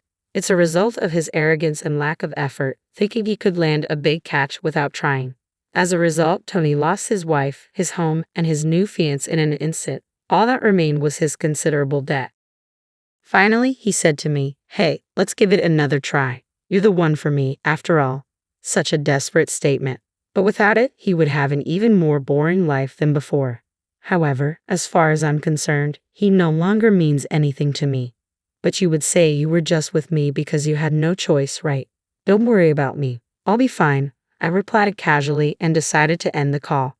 His calls continued, but they were so annoying that I blocked his number. Since then, he has been evicted from the apartment and lives in a shabby place, struggling with debt. He works from morning till night, but another hardship hit him. Hillary's acquaintances, tough-looking guys, found out where he lived and started threatening him. You're going to pay the compensation she's being charged with too. While their methods are forceful, what they say isn't unreasonable. After all, Hillary was deceived. Thus, Tommy's debt only grew. Now he's so dispirited that no one wants anything to do with him. As for me, I'm in good health, free from major stress. The episodes have stopped, and overcoming this huge obstacle has perhaps made me mentally stronger. My office work no longer suffers, and my parents are happy. Now I focus on not stressing myself and being honest with my feelings. When asked about my next relationship, I think I'll stay away from it for a while. Work has become enjoyable, and I find it fulfilling. Before thinking about romance, I plan to travel, something I couldn't do before due to my health concerns. This time, let your brother have a baby. You can have another one later. I told my parents I was pregnant. Then my mom said something shocking. Zach and his wife Rosie, who can't have kids, want us to give them our baby for adoption. My parents always favored Zach and ignored me. The happy future I imagined with my first baby turned into sadness. I'm Olivia.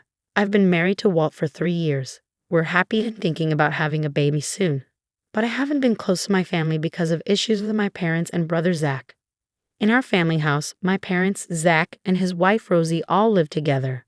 Zach has been praised since he was little, excelling in school and landing a job at a big company, which he'll probably take over from Dad. Our parents have always adored him. I, on the other hand, didn't stand out academically and wasn't as good-looking, so I never felt that close to our parents. I often felt left out and lonely because Zach got so much attention. Mom especially favored him, always by his side and hardly ever paying attention to me. When she did talk to me, it was usually criticism. Zach followed Mom's lead and didn't treat me well either, so we never really got along. I felt like I didn't belong at home and became more and more isolated. Because of that, right after finishing high school, I moved out. My parents didn't seem bothered when I told them I was leaving. If anything, they seemed happy about it. After leaving, I found a job, and 3 years later, I married Walt, who was in the same class as me. I wanted to start my own family and find peace away from my parents' influence. I only go back home for Thanksgiving and Christmas. I don't really want to, but my parents insist. They care a lot about appearances, and it wouldn't look good if their daughter never visited. So I put up with it and visit twice a year. I reluctantly went back this Thanksgiving, but my mother was as distant as ever. "You and your husband are still not that impressive," she said, dampening the festive atmosphere. She started being sarcastic right away. She only called us back to say such things. If she's going to be like this, she shouldn't even bother calling, I thought, trying to ignore her sarcasm. But she kept going. "We're worried about you. You two live so modestly. We always think you'll come asking for money. My family is pretty wealthy, but since I left, I've never asked for financial help. Walt and I manage fine on our own earnings. We even send them proper birthday gifts." "We would never do that," I quickly replied to her unfounded accusation. Then she said, "But you two are still earning modestly, right?" and turned to look at Walt next to me. "Walt, you're still at that detective agency, right? How long do you plan to stick with that questionable job? Aren't you embarrassed?" Indeed, Walt works as a detective, something she always mocks. She sees detective work as sketchy and inferior to regular jobs. As Walt tried to explain his job to her, Zach jumped in. "Mom, there's no point in even listening to that. Detective work is shady, something nobody respectable does. It's a job for people beneath us. The pay must be peanuts compared to mine," showing off this superiority. Zach shared her disdain for detective work, a sentiment we've heard since we got married. Walt stayed quiet, but I felt upset that his job was being dismissed outright. Walt has always been my support, understanding what my family is like since our college days. That's why he always joins me when we visit my parents, not wanting to leave me alone. Even though he knows it won't be pleasant, I still feel guilty about it. Like many visits before, this one ended on a sour note. Around that time, we decided to live modestly together, unaffected by my family's opinions. Something amazing happened in our 3rd year of marriage. I found out I was pregnant. I was thrilled to be expecting our first child. Knowing how my parents always put me down, I felt like I had to share the news with them, so I went to our family home to tell them. It had been a while since I visited outside of Thanksgiving and Christmas, and my parents, Zach, and his wife Rosie were all there, but their reaction to my announcement caught me off guard. When my mother heard the news, she suddenly got loud. "How could you say that in front of Zach?" Her response was unexpected. I wasn't expecting congratulations, but this was different. I was confused by her mentioning Zach, and when I looked puzzled, she dropped a bombshell. "Zach and Rosie can't have kids. How could you be so insensitive?" I had no clue they were dealing with infertility. Shocked by her words, I glanced at them. Zach seemed uncomfortable, and Rosie looked down sadly. "You're having a baby before Zach. If it wasn't for Rosie, this wouldn't be happening." My mother sighed dramatically, looking between Rosie and me. Seeing this, Zach stepped in. "Rosie already feels bad enough. Don't be too hard on her, Mom." I was surprised to hear him defend Rosie. From what I knew from my visits, Zach wasn't usually that supportive of her. "You're really kind, Zach." Then Zach said something that made me pause. "Rosie, if it weren't for being married to Zach, you would have been divorced by now." My mother shot Rosie a glare. Maybe despite everything, Zach does care about his wife. As I watched Zach calm our mother down, I thought about what had just happened. Well, I shared my news, so I should head home, I said, feeling the tension rise because of my announcement. But then my mother said something unbelievable. "Give your baby to Zach." I couldn't believe what I was hearing. Give my baby to Zach. Why should I? I can have another baby if I want to. Just because Rosie can't have children doesn't mean I should give mine away. That's unfair and ridiculous. When I refused, my mother argued, "This is our first grandchild. It should be raised by us. Zach will take over the company, so we should raise the baby." Her words made me furious. She was planning to take my unborn child just to ensure a successor for our father's company. She talked about adoption like she had it all planned out, but I was too angry to listen. I was already irritated, and then Zach said something shocking. "Well, since Rosie can't have kids, it's good for her that you got pregnant. You're finally doing something for the family." I couldn't believe it, but Zach seemed to agree with my mom. Even Dad, who usually stays quiet, nodded along. It felt like the whole family was claiming my baby as their own. I couldn't believe how casually Zach spoke to his own wife like that, acting like it was no big deal. I realized there was no point in arguing further, so I left right away. All they said was, "Give us an answer next time you come," and didn't even come to say goodbye. Rosie, who must have been hurt, silently watched me leave. Even after I got home, I couldn't shake off my anger. Instead of celebrating my pregnancy, they made this unreasonable demand. I felt gloomy thinking about the future. They'd probably keep pushing for adoption even after the baby was born. When I told Walt what happened after he got back from work, he was shocked too. Even he couldn't find the words to respond. He knows my family, but this was beyond belief. A few days later, we were surprised by an unexpected visitor at home. "What brings you here all of a sudden?" "It's rare to see you alone," I said to Rosie. She looked tired, with dull skin and messy hair. Tears filled her eyes as she looked at us. "Olivia, I'm really sorry about what happened the other day," she said, referring to when I announced my pregnancy. It wasn't her fault, but she seemed burdened by the unreasonable demands my family had made. Then she said she had something important to discuss. "What is it?" I asked, inviting her in to talk. What she told me was shocking, and my anger flared up again.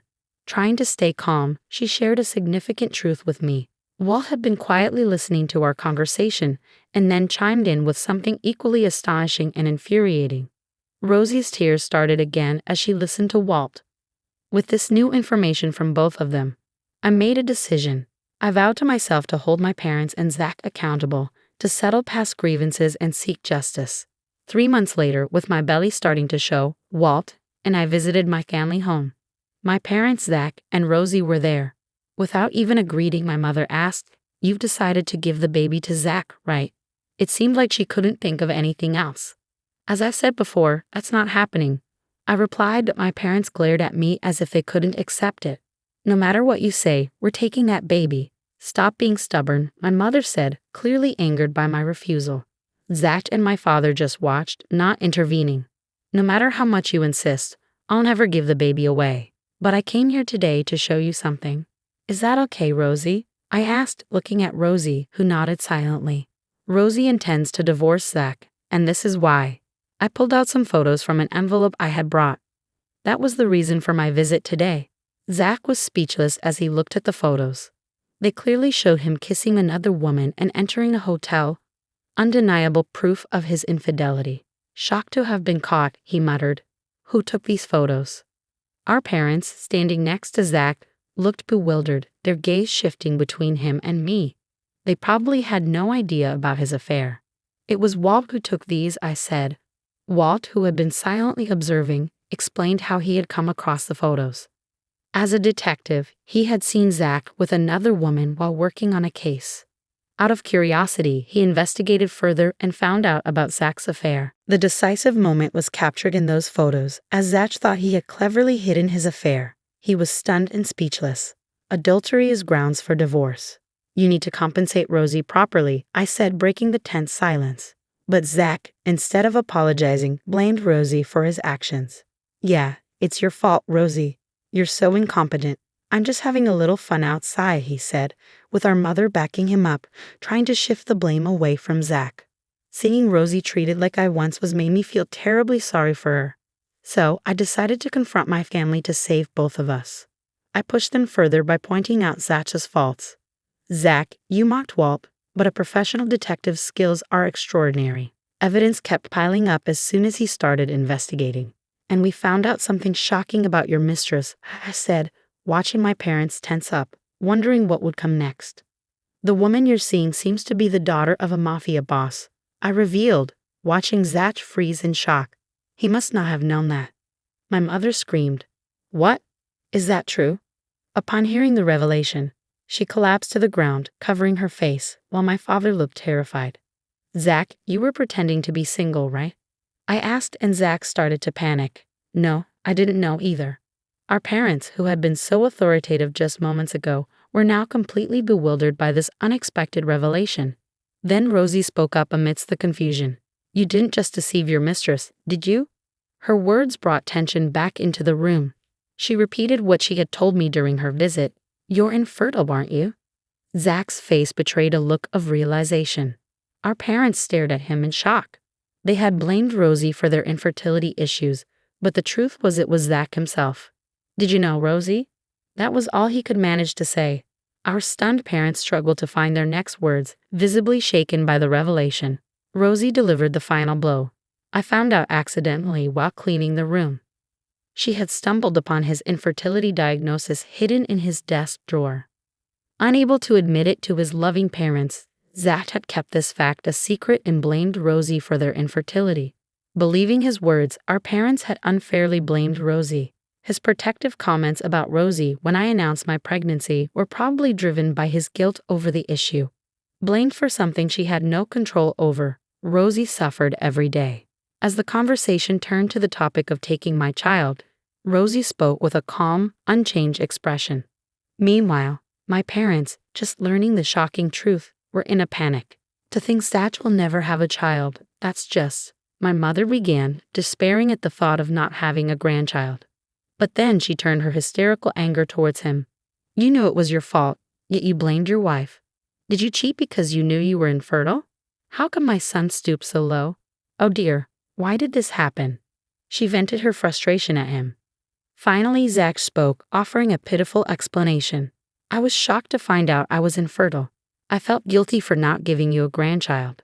When I found out Olivia was pregnant with a boy, it just seemed convenient. His words filled me with contempt. Pushing aside my anger, I delivered the final blow to the three of them. Your selfish actions hurt Rosie and me. And Zach, you had an affair with such a dangerous person. Mom and Dad, you'll have to face the consequences of your actions. You've hurt so many people, now it's time to face the music. My words prompted them to apologize, their earlier bravado gone. Where did that confidence go when you asked me to give up my son? I looked at them with disdain, feeling as though I was looking at garbage. Beside me, Rosie remained silent, her gaze fixed ahead, silently conveying the depth of her sorrow. Tough times lay ahead for Zach and my parents. When the father of Zach's mistress discovered the affair, they were summoned and forced to apologize repeatedly. Despite ending the affair, Zach had to pay a hefty compensation for deceiving the woman.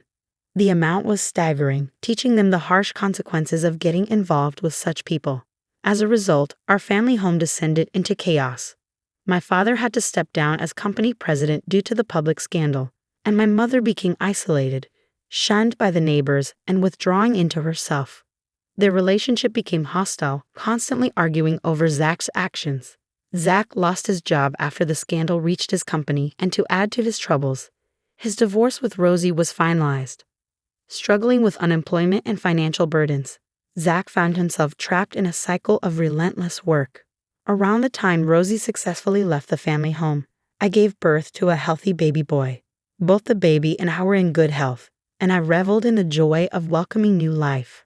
Our family of 3 embarked on happy days together. Eventually, Walt and I made the decision to sever all ties with my family. Although I have been torn about cutting off contact with my parents and brother, that incident made me realize it was the best decision for my son's well-being.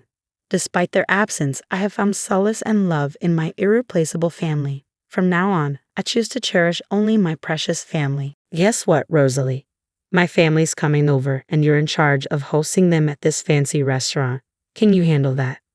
Oh, and by the way, do you know how to manage money? You didn't save anything, did you? Rosalie was puzzled. What do you mean? What's mine is yours. So, this restaurant you own. It's mine too. Everything's free. That sounded crazy to Rosalie. Her husband Kyle seemed clueless, thinking he could just invite the family over and not pay. Something wasn't right. Plus, he didn't seem to get it. He was about to land himself in trouble. Kyle, we can't give everything away for free. But don't worry about the money. I know you don't have savings, and I knew you were inviting the family today. So, I already arranged for someone else to pay in advance. Stop lying. I never mentioned inviting the family, and none of them said anything about being billed. My husband insisted, gesturing toward our relatives. His parents, his brother, his wife, and a few others were chatting with a waitress nearby. He smirked and made fun of them while I struggled not to burst out laughing, my lips twitching. I've been getting ready for this day. I'll do my best to entertain them, just like you want, I replied, smiling to myself as I listened to him. Our in-laws approached. Hi, Rosalie. We're here to visit today. What a lovely place this is. Everyone seems to be having a great time, they said warmly, their demeanor a sharp contrast to my husband's. Mom, Dad, thanks for coming. Rosalie's happy you're here. Today's on me, my husband said casually, even though he planned to eat for free. He lied effortlessly, not just to his parents but probably to his brother and other relatives too. He's lied before, but he's so confident he won't get caught because everyone sees him as the perfect son. Rosalie's really been excelling. She took over the restaurant from her late parents and has been running it impressively. It wasn't easy at first, but she turned things around. She's my pride and joy, he boasted to his parents, deliberately praising me, his pride and joy, to deceive them. But in reality, he barely sees me as more than a maid. As he spoke, my in-laws turned to me, nodding in approval. They've always recognized my efforts since the beginning of our marriage. Their kindness shone through their eyes. Meanwhile, my husband subtly changed his expression, silently warning me to keep quiet. Rosalie's been working hard, and Kyle's doing well too. Everything's going smoothly at Brown Trading, right? Your salary's been increasing, hasn't it? They asked.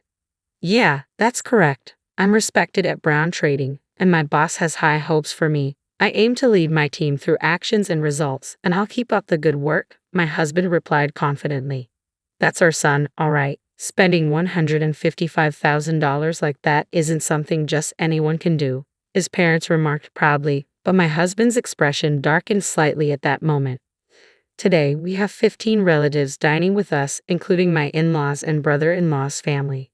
It's $11,000 per person, totaling $115,000. I calculated silently, knowing my husband was trying to get it all for free, unaware of the cost. When he realized it was pricier than he thought, he quickly regained composure to avoid exposing his lie. "This one's on me, everyone. It's the least I can do. I just got my bonus, so no worries at all. Leave it to me," he declared, puffing up his chest as the in-laws chuckled softly. Checking the time, it was 6:00 p.m., so I guided my husband and in-laws to their reserved seats. The other relatives followed suit. Just as they were settling in, my husband shot me a creepy grin. An hour later, I approached their table in the banquet room. They were enjoying themselves, oblivious to the surroundings. "Feel free to order more, everyone. It boosts restaurant sales, and Rosalie will be delighted, so go ahead," my husband encouraged, each word accompanied by a flurry of extra orders. With the banquet meals and additional orders, the bill had surpassed $20,000. Everyone assumed my husband, a corporate elite with a hefty income, was treating them. While some hesitated, my husband seemed to push them to order more. That's when I decided to set the record straight, loud enough for all to hear. "Since it's Kyle's treat, I had $60,000 transferred yesterday, so everyone, please enjoy yourselves without holding back," I announced, causing a buzz of surprise among the relatives. $60,000. Classic Kyle, were words of almost admiration that flew around. While the relatives reacted like this, my husband wore a bewildered look, clueless about what was going on. I didn't miss his expression and added a line to start my counterattack. "Well, the $60,000 isn't for the food. It's for alimony, actually," I stated, causing puzzled looks among the buzzing relatives. "Alimony, Kyle? What's this about alimony?" one of them asked. "No, I don't know about any alimony. Sometimes Rosalie jokes around, so please don't mind her."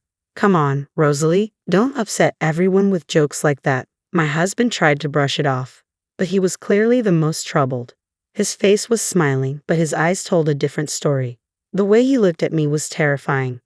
But it wasn't done. "Kyle, you're the one making uncomfortable jokes here. I think it's time the family knew that, right?" I said firmly, handing him a piece of paper and a bank book. As he examined them closely, his face turned pale.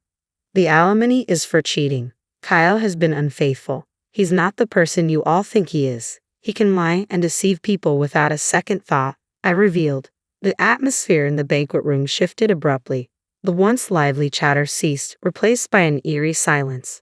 The document I handed to my husband was the original alimony claim, and the bank book showed a record of a $60,000 transfer. Everyone's attention was fixed on my husband and me, and silence lingered for a few seconds. But it was my husband who broke it. "How funny, Rosalie. That's quite something. It looks just like a real statement in a bank book. But really, this is going too far. There's no way I would cheat." It seemed like he had shifted back to his usual confident demeanor, but that confidence quickly faded, and I couldn't help but smile. "What are you talking about, Kyle? You're the one who's gone too far. Not only cheating but also trying to bully me into eating for free, lying to all the relatives that it's your treat. That's too much of a joke. Correct yourself quickly, everyone. Don't take Rosalie's words to heart."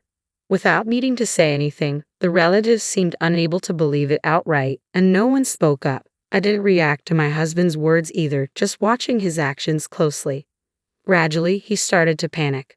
That's when he tried to get his parents on his side. "Dad, Mom, tell her to stop these senseless jokes at a time like this." "Ah, yes, everyone calm down and listen to me," his dad began. "Rosalie isn't making any senseless jokes. She's just stating the facts. It's undeniable that Kyle has been unfaithful, and she's not threatening Rosie. He's trying to get today's meal for free, too." "What are you two even saying? Are you taking what Rosie said seriously?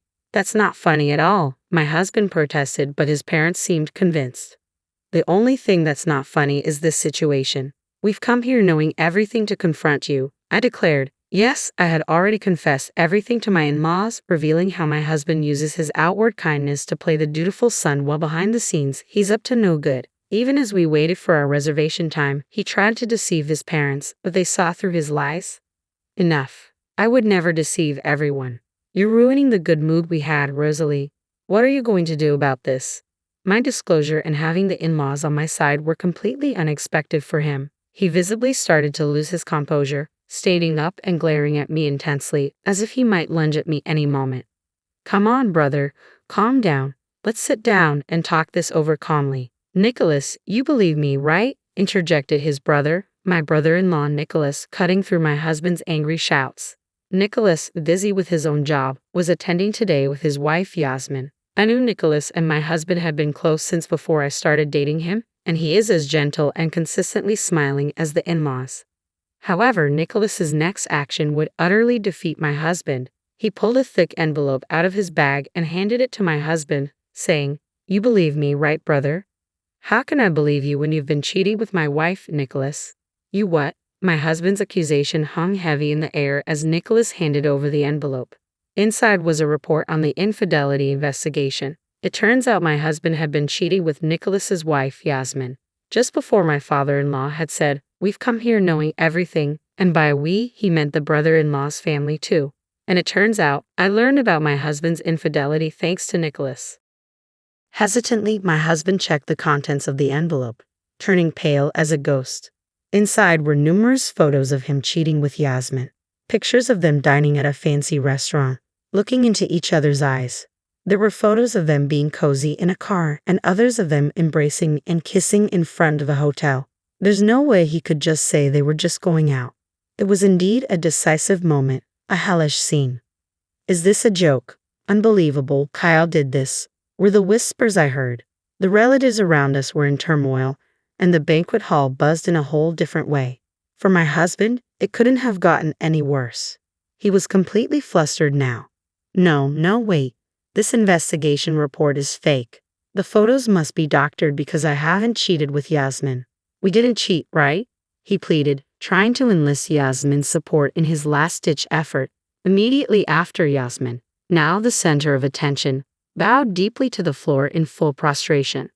"Everyone, I am terribly sorry. I have had an affair with Kyle." Yasmin's confession stunned the room.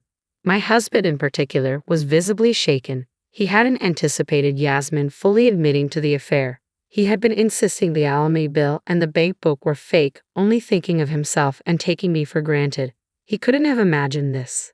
Yasmin's earnest apology captivated not only my husband but also the rest of the banquet hall. But it wasn't just my husband who was affected. All the relatives were stunned by Yasmin's admission. As her forehead remained on the floor, she slowly began to speak. It really was just a fling.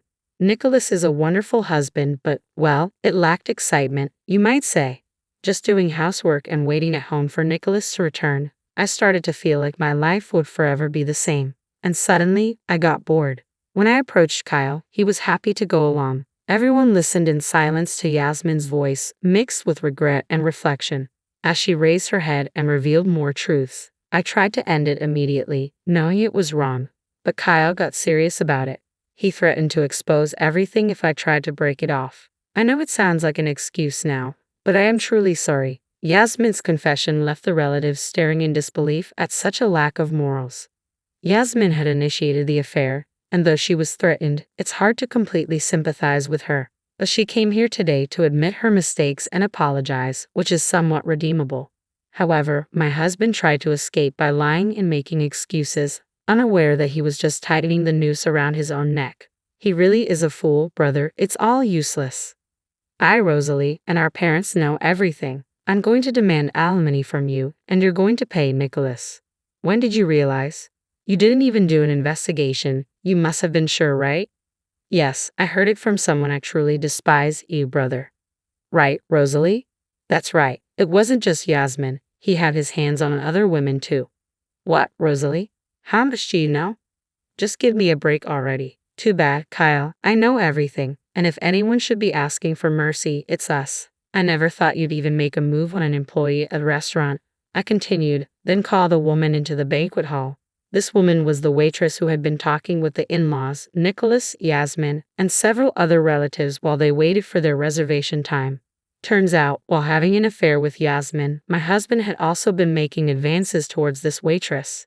She had also attended the same school with me back in our student days. Before even consulting Rosalie, who was the restaurant owner, she came to me. Kyle had threatened to destroy your family if you spilled the beans to Rosalie. You're really horrible. I've said it before, but we know everything, brother. All you can do now is admit your guilt and apologize, just like Yasmin did. Kyle, let me ask you something. Why would you deceive Rosalie to carry on with your affairs? From what we can see, Rosalie has been nothing but supportive. She's been managing the restaurant that she inherited from her parents and taking care of home as well. What does she ever do to you? Under the cold stares, my husband flinched at his father-in-law's question. I thought there was no valid excuse for infidelity, but if I had been unconsciously pushing him into a corner, I wanted to reflect on myself too. Awaiting his response, what he said next was shocking. I married Rosalie because I felt sorry for her. Before our marriage, she was struggling to turn the restaurant around with both parents gone. I was the only one she could rely on. I couldn't live without that feeling of superiority. And then what? Rosalie managed to turn it around. The restaurant became popular, and suddenly I found it boring. That's why I thought of dumping her, my husband said, smirking as if he had nothing to lose. Despite already knowing his true nature, a deep disgust welled up from within. It seemed he viewed everyone but himself as mere tools. The cold stares from the relatives quickly turned to pity. A feeling of superiority felt good, got bored, and decided to dump her. Kyle, do you realize what you're saying? You're successful in your big company because Rosalie supported you. Don't you have any gratitude? No, you're wrong. I succeeded because of my own skills. Besides, isn't it normal for a wife to support her husband? Does a mother serve a father expecting gratitude? No, right? Rosalie served me because she loved me. It's presumptuous to expect gratitude for that, my husband argued. Enough, Kyle. I find you repulsive. We are cutting ties with you, but we will watch you until you take responsibility. Be prepared. Fine, cut ties or whatever. I have a stable job. I can live on my own. In fact, it's a relief, right, Rosalie? You can enjoy life more without me around. I'll pay whatever alimony or anything else, so don't worry. My husband laughed, seemingly without a care. Looking at him, I thought again, he doesn't understand anything, knows nothing at all. Really? You can pay alimony? Aren't you about to be sued by your company, Kyle? A lawsuit for damages isn't cheap, you know, I retorted. What? The company's suing me? That's ridiculous. You were bragging today, weren't you, that you're respected at Brown Trading, that your boss has high expectations, that you lead your subordinates with actions and results. But it was all lies. In reality, you've been threatening your subordinates and embezzling company money. What? I would never do something like that. I rose through the ranks on my own merit. Don't talk nonsense when you know nothing, my husband protested. What you don't know, Kyle, is that all the subordinates you threatened have come forward. The company has been aware of the issue for a while. But you don't have to believe me, I'm just stating facts. It'll be interesting to see how far you fall. I explained to him in a calm tone, trying to make him understand. And the color drained from his face. If he really had no idea, he could have laughed it off. But the truth is, he was misbehaving at work too, so denying it was impossible. Seeing the realization dawn on him, he quickly turned, pleading, Rosalie, you're right. I knew nothing. I'd only said those things because I wanted to leave. Please continue to support me if we divorce now. I stopped him right there. Don't say anything more. The relatives are about to tear you apart, Kyle. It's too late for anything now, and it doesn't matter whether you knew or didn't know. No one will help you, and you'll get your wish to live alone. Oh, and by the way, make sure you pay for today's bill. It was your treat, wasn't it? The moment I said this, Kyle collapsed to his knees. No one reached out to help him. Today, after threatening me, deceiving the relatives to get a free meal, he finds himself unable to get off scot-free. Afterwards, I filed for divorce, and Kyle was sued by his company. Kyle ended up incurring a significant amount of debt. The reason Kyle had no savings despite dealing with Brown Trading was that he was footing the bill for entertainment expenses with the employees. However, this entertainment was merely a pretext. In reality, Kyle was just squandering money at nightclubs. Given that Kyle, who had a high-paying job, had no savings, it's clear he had been recklessly spending his money. This was entirely Kyle's own doing, so he should have dealt with it himself. But instead, he asked for help from his in-laws and Nicholas's family. Of course, no one was willing to help. Kyle had defiantly claimed he could live on his own and even laughed off being disowned. So it's no surprise, yet Kyle continued his futile attempts and kept sending messages to my smartphone incessantly. I was wrong. I shouldn't have cheated. I regret it. Please help me. The messages clearly showed he was desperate, but it felt like just another act. Given his history of deceit and manipulation, it's hard to believe him still. I have not blocked Kyle's contact. I've left it unblocked so that I can receive his messages. I want to see what becomes of a person who has only thought of himself and demeaned others around him. It's uncertain what will happen to Kyle now that he has hit rock bottom. One thing I do know is that unless Kyle truly repents and changes himself, he will not be able to climb out of this pit. That much I am sure of.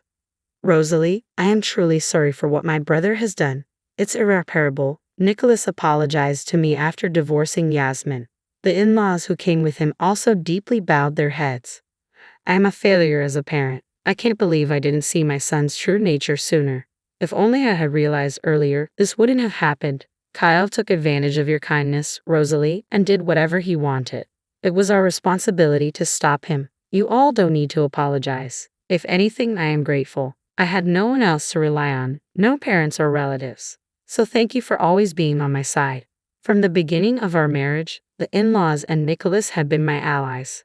That I was able to turn around the inherited restaurant was possible only with their support. They are genuinely kind and always smiling.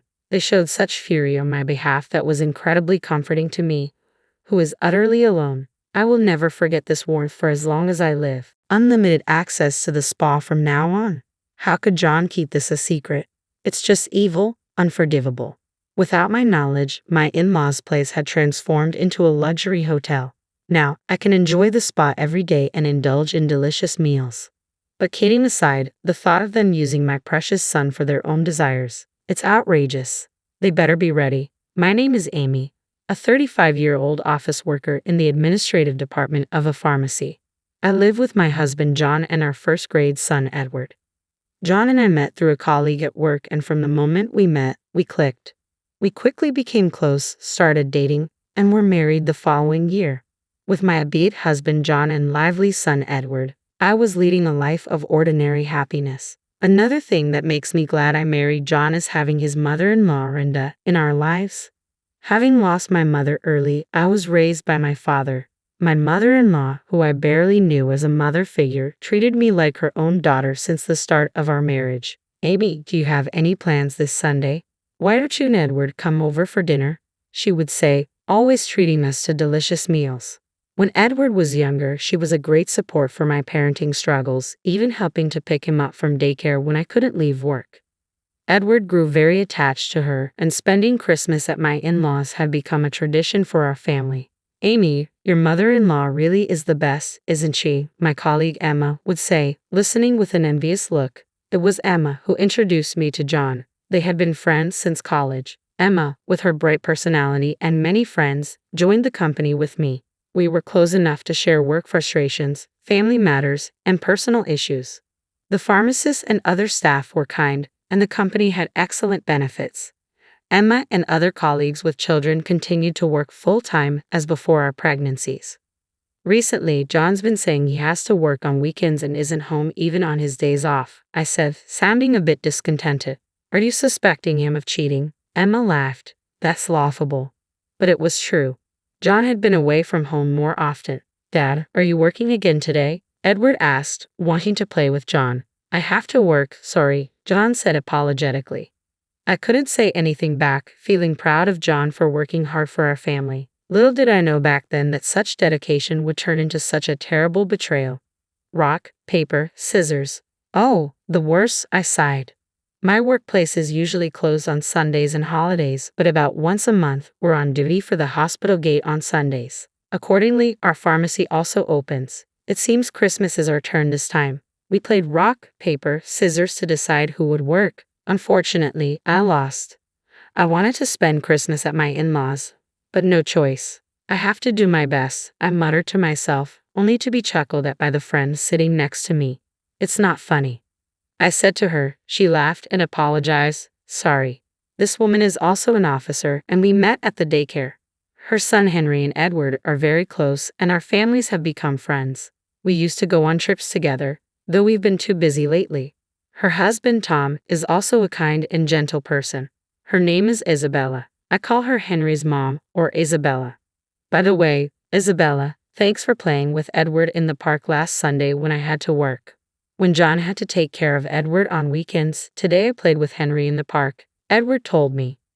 When I asked John about it, he said he ran into Henry and his parents at the park by chance and played together. Really? I asked John, but his vague response frustrated me. By the way, mother-in-law called and said she's looking forward to Christmas.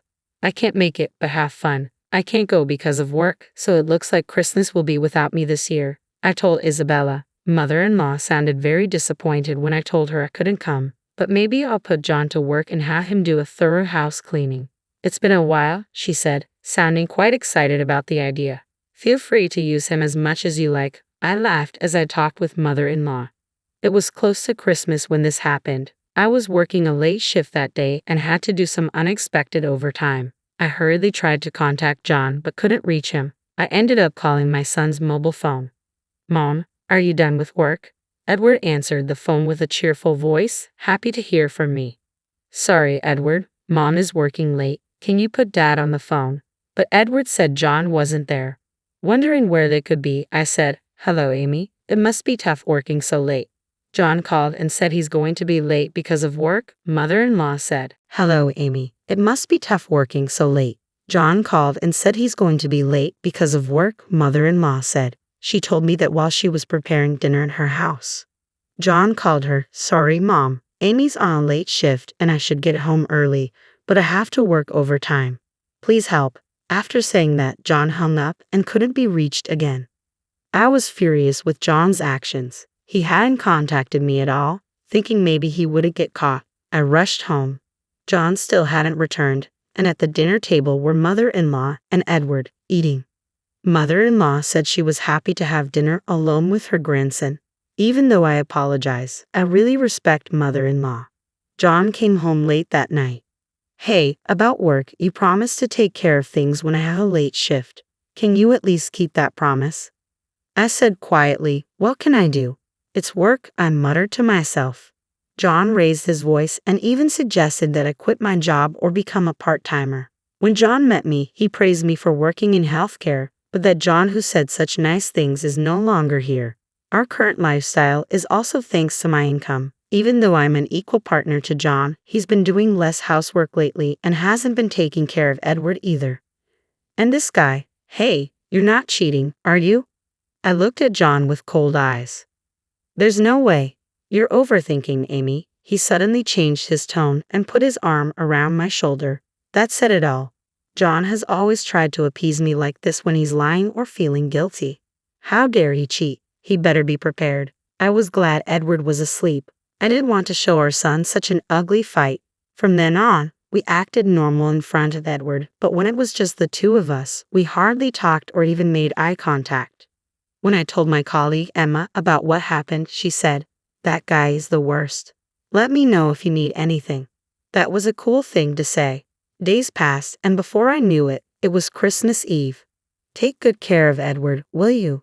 Say hello to Renda for me, I said to John, but as usual, he didn't even meet my eyes. I'm off then, he replied indifferently, and John and Edward left for my in-laws' house. What's with that attitude? It's so annoying, I thought to myself. I spent a lonely Christmas Eve alone in our eerily quiet house. There was no contact from John, but thinking he was having a good time with mother-in-law gave me a little peace of mind. I remembered mother-in-law saying she'd make John clean the house. I wondered if he was being worn out by chores and couldn't help but feel a bit of schadenfreude. Little did I know John was doing something unthinkable at that time. Christmas Day was busy with quite a few patients. Fortunately, I didn't have to work overtime, so I left work and went straight home. I planned to join my in-laws the next afternoon and spend the holiday with mother-in-law. Might as well enjoy some alone time for a change. As I was thinking this, my mobile phone rang. It was mother-in-law. Thinking it was going to be a complaint about John being lazy, I answered, Amy, Merry Christmas. You must be tired from working on Christmas. You did great. Mother-in-law's voice sounded kind, not irritated at all. Merry Christmas, Renda. I wish I could have spent it with you too.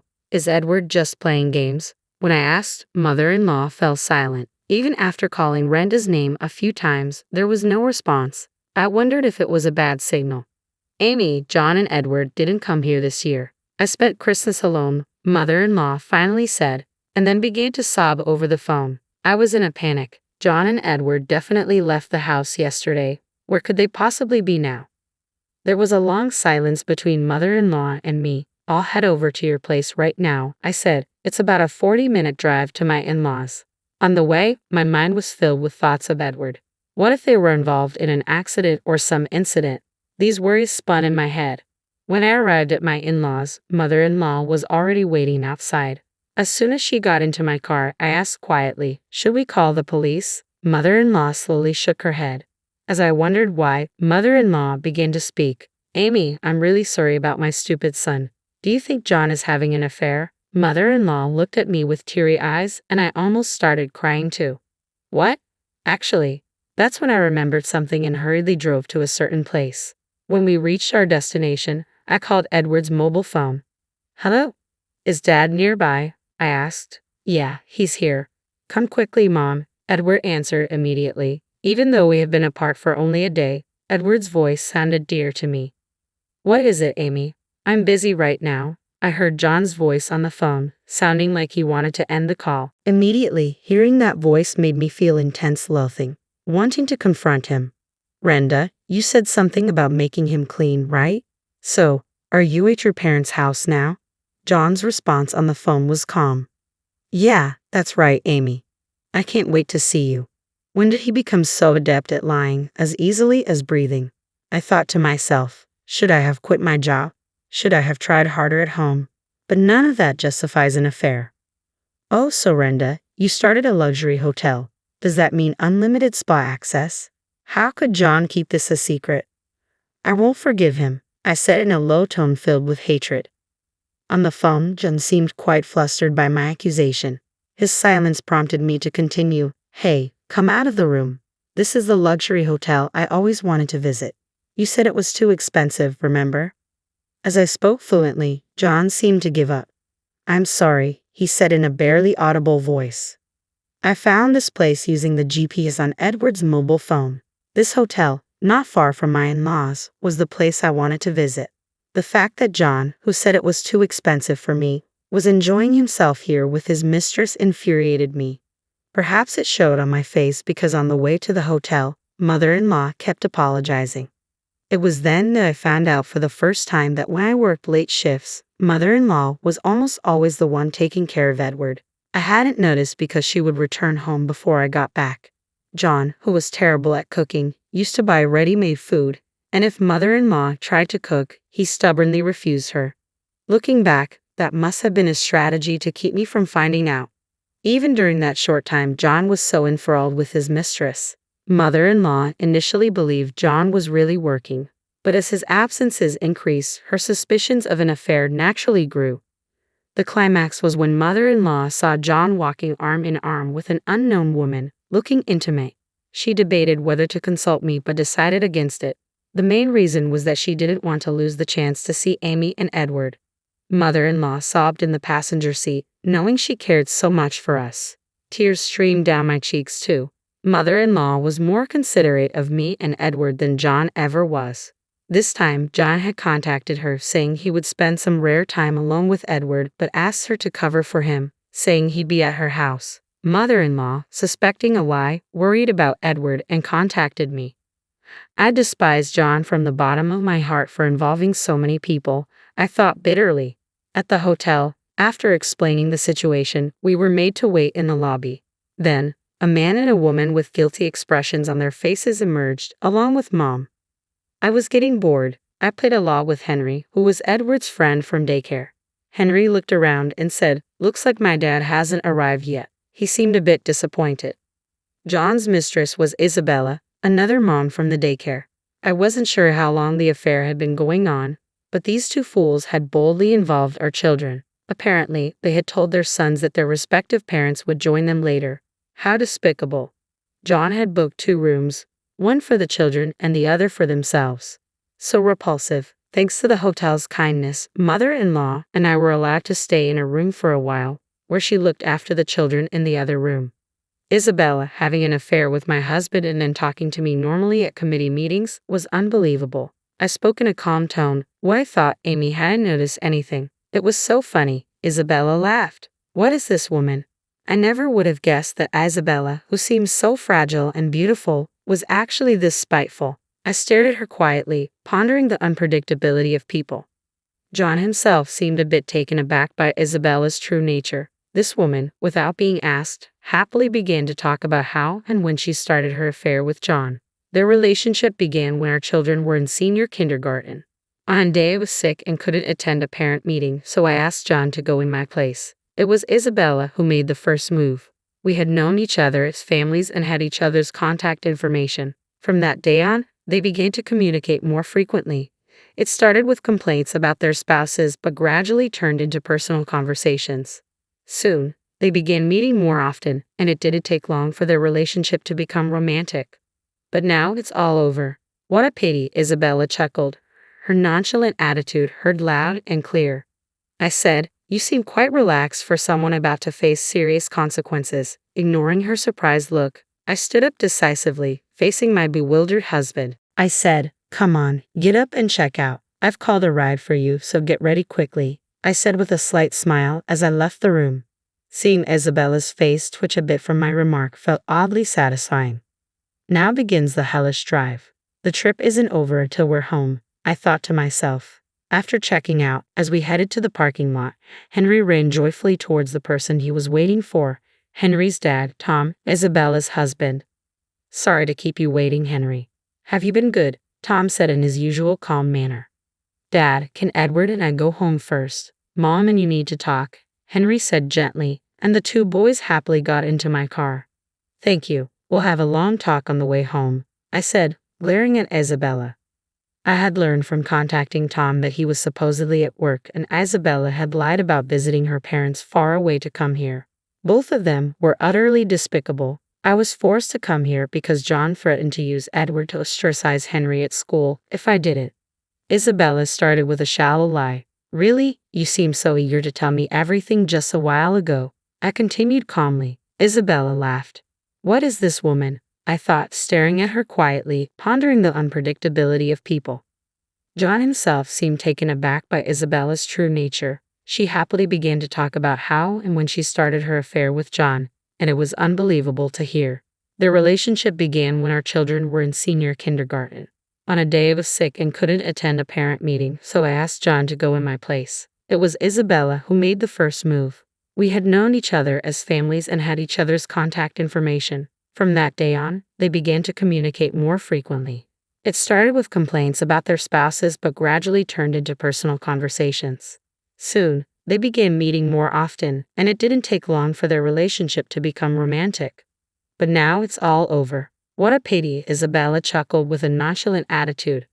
I said, "You seem quite relaxed for someone about to face serious consequences." I ignored her surprised look, standing up decisively, facing my bewildered husband. I placed the voice recorder with our earlier conversation in Tom's hand as Isabella desperately tried to grab it. "Don't bother. I have another copy just for myself," I said, smiling as I got into my car. As I drove away, John's pathetic voice called out from behind, "Wait, what am I supposed to do now? Go home alone? Oh, but I thought you might feel lonely, so I arranged a ride for you too." I pointed behind John. Behind him stood my colleague Emma and her husband, who was also a friend from college. Apparently, John owed him a big favor and couldn't stand up to him. I glanced over and saw they were already scolding him. Emma gave me a look that said, "Leave it to me." Though my husband was a disappointment, I was lucky to have supportive people around me. As I expected, everyone's ride home was hellish. Isabella desperately denied her relationship with John in the car, but no one believed her with the voice recorder playing. Eventually, she admitted to having other affairs. I don't know if John was serious, but he was the one being played from the start. The reason Isabella targeted John was so petty because Edward got the lead role in a school play over Henry. I was furious. I planned to make him pay a hefty alimony. Henry's custody went to Tom, of course. He said he was going back to his parents' place, a bit far away. John came home late that night, looking like a ghost. It seems like he got a good scolding from Emma and her husband. John always said his college friends were very important to him, as if it were a mantra from the beginning of our marriage. Now, because of this incident, John probably won't be invited to their gatherings anymore.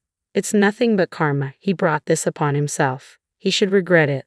What angered me the most was that every time he met his mistress, John told Edward, "Today it's a secret between us men, okay? Don't tell Mom." Edward kept that promise and never told me anything. When I found out, I was moved to tears. John and I successfully finalized our divorce. "You stupid man, how can you face your late father now? Don't ever show your face again," Mother-in-law said, slapping him. John finally realized the gravity of his actions and cried like a child. But my heart didn't waver. Afterward, Don requested a transfer to a branch outside the prefecture. He paid the alimony and is keeping up with child support. As for me and Edward, we're living with mother-in-law at her place. I considered returning to my parents' home, but my father has remarried and has a new family. Living together would be impossible. Mother-in-law suggested we stay with her until our lives stabilize. People are often surprised by our unique relationship. But I still cherish mother-in-law like my real mother. I hesitated about what to call her, but I still call her Renda. We're keeping it a secret, but we plan to celebrate her 60th birthday at that hotel. I splurged and booked the most expensive room. This should turn the unpleasant memories into enjoyable ones. My job became far, and Edward had to transfer schools, but Tom's parents lived near our former in-laws, so the boys ended up in the same school again. That was a surprise. Once things settle down, I might rent an apartment near work. But for now, I want to cherish this time a little longer.